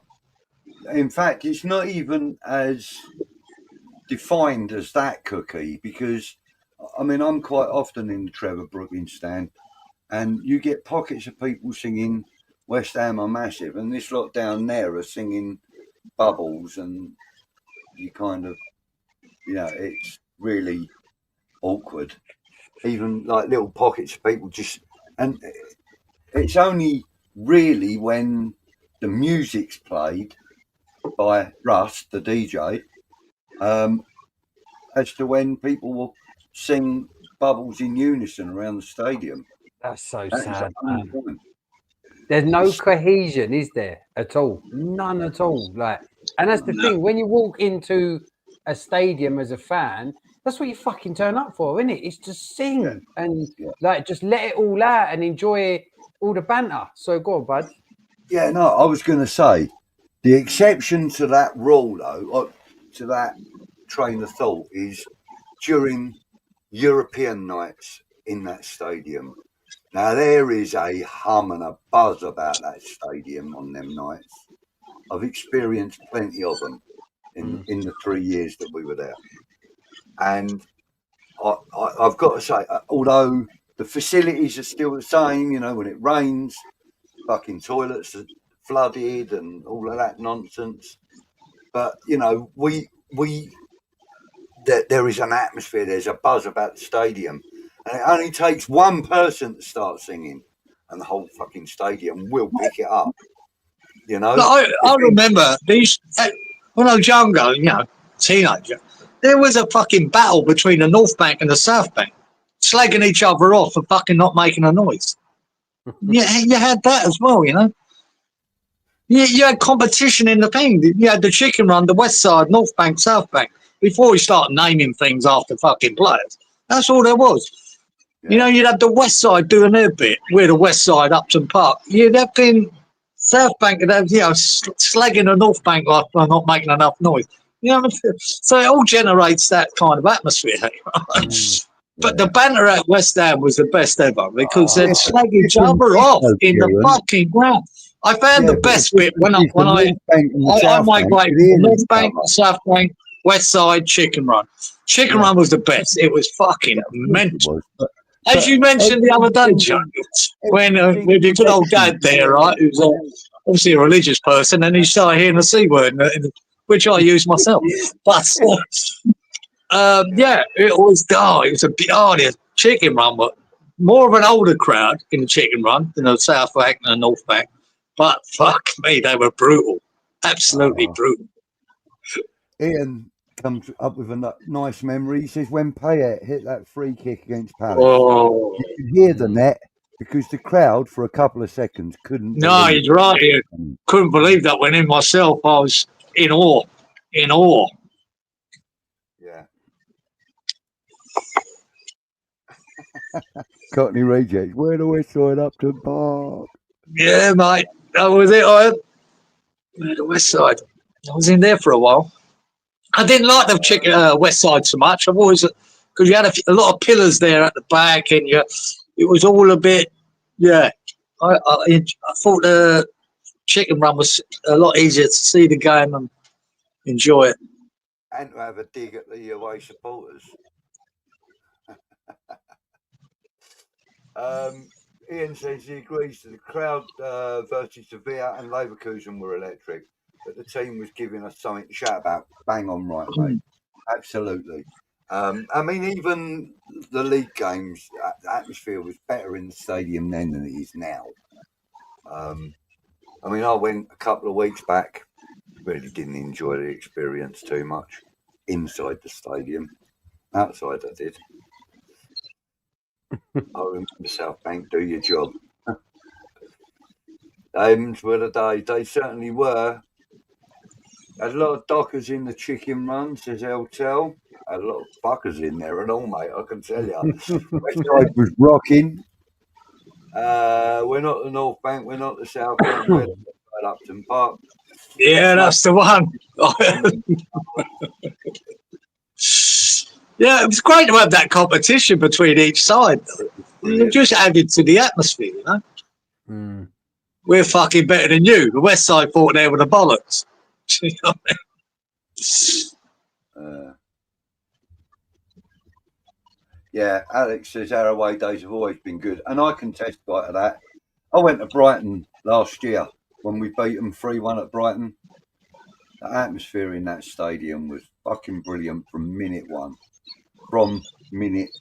In fact, the atmosphere was brilliant in Brighton Town Centre on the train to the stadium, because you have to get a train there from Brighton. Ridiculous. But anyway, yeah, but it was brilliant atmosphere. And, you know, it's a lot of the same faces that, you know, I see at the stadium and, you know, at the pubs and that before the games. But, you know, the away fans, nothing like them. Nothing like them, mate. Proud of them every time. And, you know, like I always kind of comment about them when I'm watching games on TV or whatever. I always say to people I'm watching the game with, if I'm with anyone, listen to that lot, eh?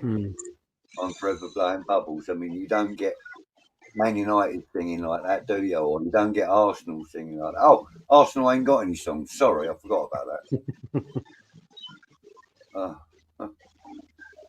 that. Iron says, if you come to cross from the pond for a game, one contingency must be an away day. Well, Iron, I'm sure there are plenty of people that may be able to help you to arrange that, mate.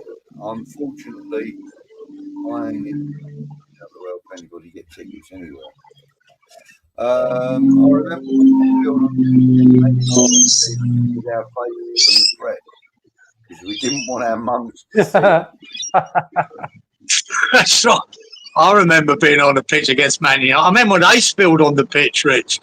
They getting smashed in the fucking South Bank because they gave them after South Bank. And West Ham broke through the police lines into them and they ended up on the pitch, Man United. I remember that day. I was young then. I must have been about 14, 13. I remember once watching, you know, the regional news programs they have on ITV. Yeah. I remember watching the London one once, and it was just after a game that I'd been to. And the thing was, I was like 14, I think, at the time. And me and about 3 or 4 of my mates had gone to this game. We bunked off school. We'd gone out. It was a midweek game. Can't remember who we played, Crew or someone like that. And it really kicked off at the game. And this news report the next day, lunchtime news report, and they mentioned about it, and they were talking about like the hooligan element and the trouble and this and that. And walking across the back was me and my mate walking. and like we noticed that there was a camera and it had like ITV or whatever it was on it. We're all like that with our fucking hoods, wearing parkas and shit, trying not to be noticed. Yeah, we bunked off score. It was brilliant. It was really good. Coming out of the stadium, that was.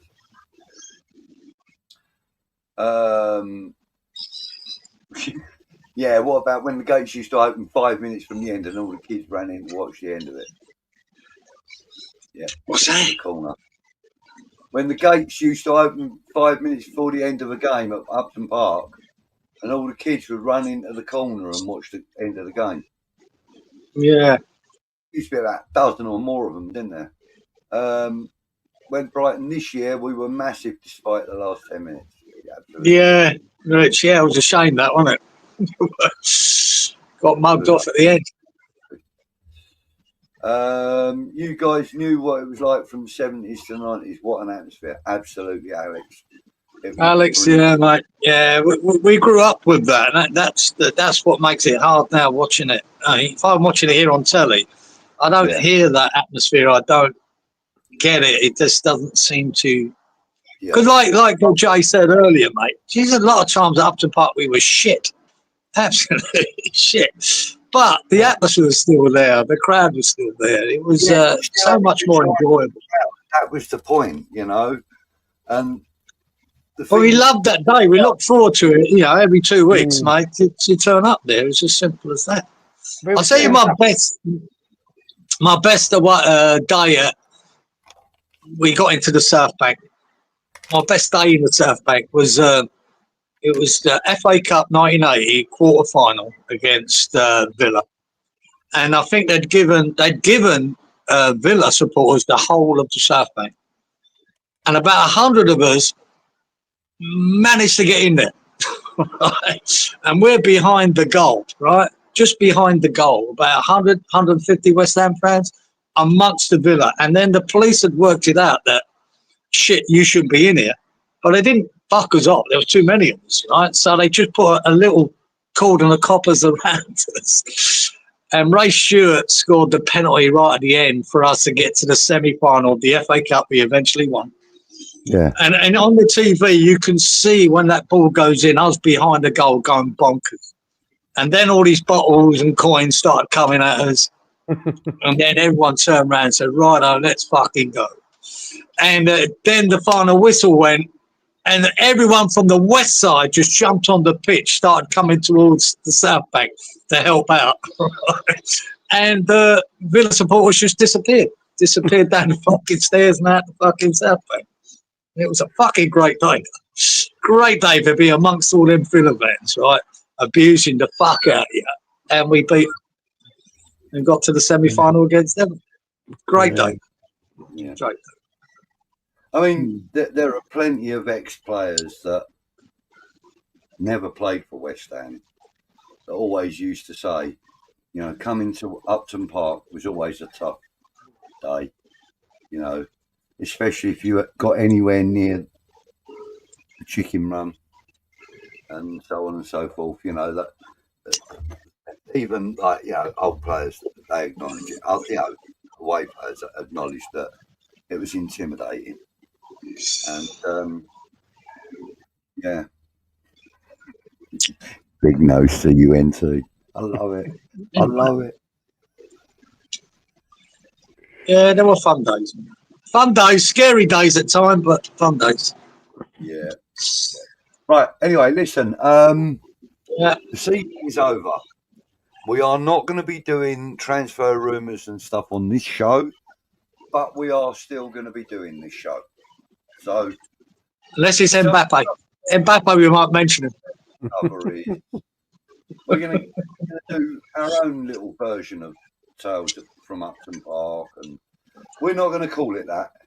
That's strictly yours, but we will be sharing some of our stories on here as well. We will also have a few guests in.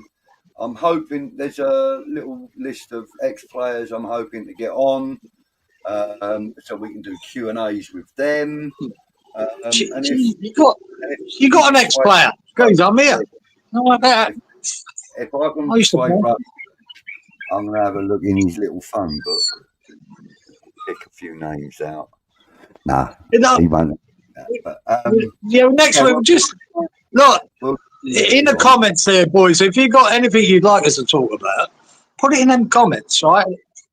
After this, put it here, but put it in the comments after video. Yeah, the comment section, and we'll address it. We'll let the chat next week, guys. And me and you let the chat drive the fucking conversation. Yeah, and we go from there. Yeah, we will. And obviously, if we've got guests, we will bring them in as well. Yeah, and thanks for coming on, Jay. Appreciate it, mate. Honestly, it was brilliant. I loved it. Cheers, bud. And honestly, once we'll speak off camera at some point. Whether it be tonight, it's 1:30 in the morning now. Probably, sorry, 12:30 now. Probably get me nut down. But I'll be in contact to line up a Tales from Upton Park as well to get his on. Love to get his on. The thing is, you've kind of done. I was sitting here thinking, God, this is like Tales from Upton Park. All the stories used to started. So I was like, I hope they've got more. Yeah, should have saved him. Should have saved him. Ask him about the choo-choo. Yeah. All right, we'll save that for Upton Park. Yeah. Yeah, we'll save that. Yeah. Upton Park. But no, thanks. It's been genuinely. Like, I don't mind saying this, and I say it from a place of respect.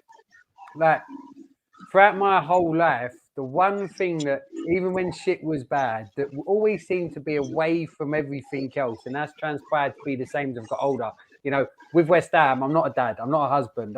You go back to something so pure, and just the memories of standing in the chicken run with my dad, looking up at people like you two, and hearing our users that being introduced to this whole new vocabulary of words that didn't know what they meant, but there was something in them. I knew there was something in these words.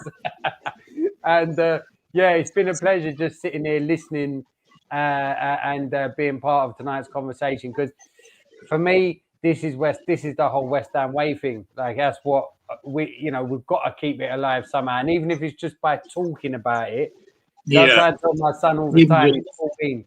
Like, son, there's a West Ham that, he won't watch West Ham. He thinks we're boring. It breaks my heart. I can't argue with him. We're fucking boring. But I've said to him, no, mate, you need to know what we're from, what we're all about. And this show... Just let him watch that Fullkrug interview on repeat for a couple of days. It. We were shit. And you say, we love this man.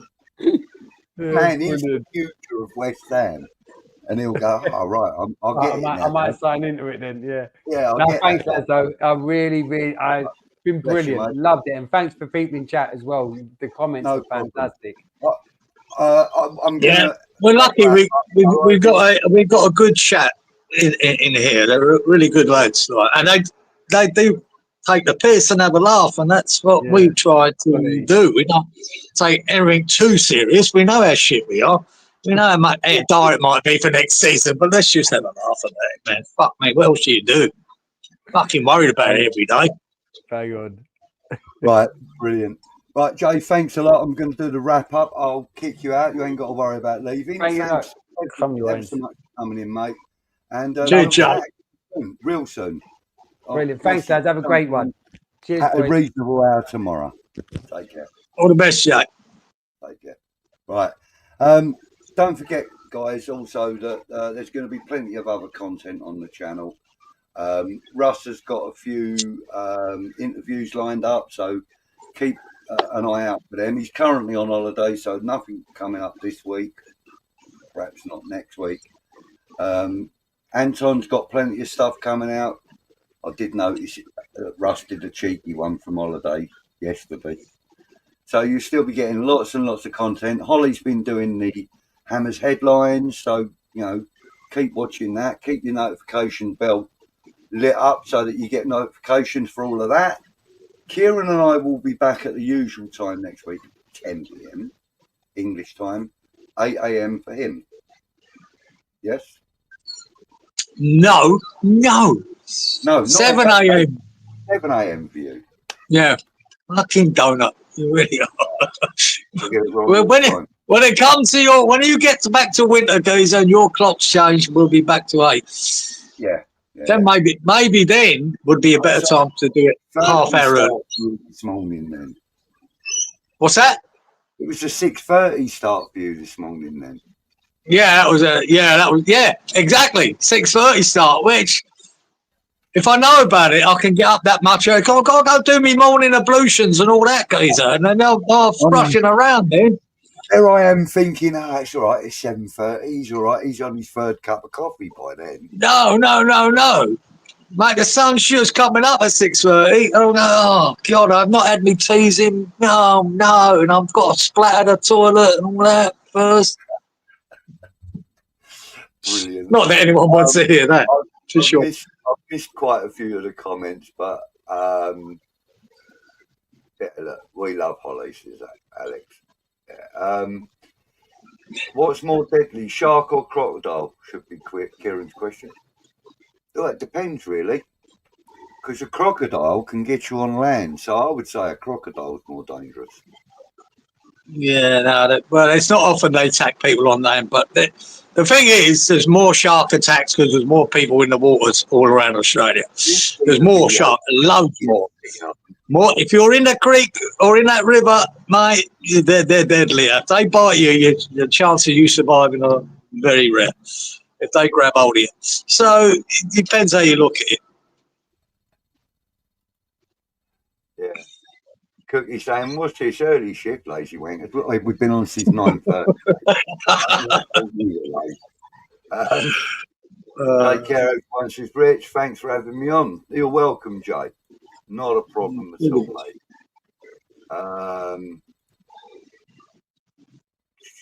Right.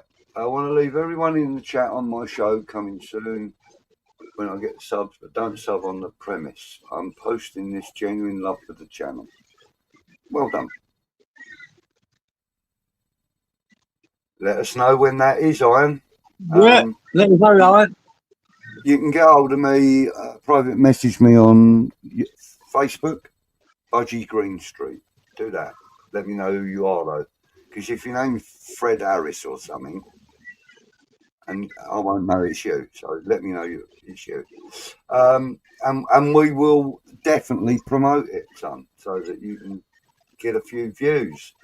Does Russ only go to Dubai on holiday? No. He's been to Lapland with his daughter at Christmas and his missus, of course. He's been to Disney World or Disneyland in America. Yeah, he's been all sorts of places. Cheers, Dad. Thanks for coming in. Cheers, Dad.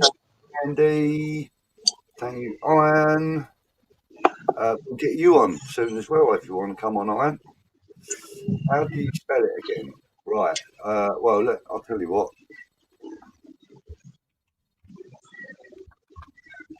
Oh.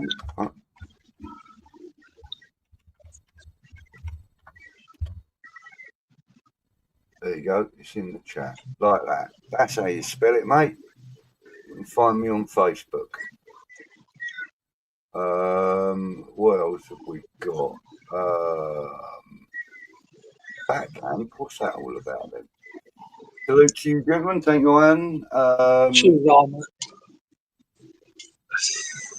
Be on or not? I'll screenshot. Yeah, do that, mate. I'll put it back up for you then. There you go. Screenshot that, baby. Get me on this channel. Well, mate, listen, during the off season, we will be inviting people to come on, and we will be putting the link in the chat. So we're opening ourselves up to heartache and pain, but we're going to do it. I've had permission to do it from Russ and Anton, so that's good. But yeah, we'll do that later in the week. Oh, Harry Howard just turned up and we're about to finish. Fucking Howard, for fuck's sake, he's been chiseling away. Yeah. Yeah, You've missed Steve. Yeah, you have. Yeah. Right, everybody, good night. Thank you for joining us. Don't forget, next week we're back at 10 o'clock, not 9:30. And we will be opening the floor up to you guys. So in the YouTube comments, don't forget, leave your ideas for what you would like us to talk about next week. And we will definitely consider it. Obviously, West Ham related, but even food, movies, music, we'll talk about all of that too. Because there's lots and lots of time. We've got a few weeks, and we got to find content somewhere. And as Ian says, good night, everyone. The season season's over, Iron. Thanks.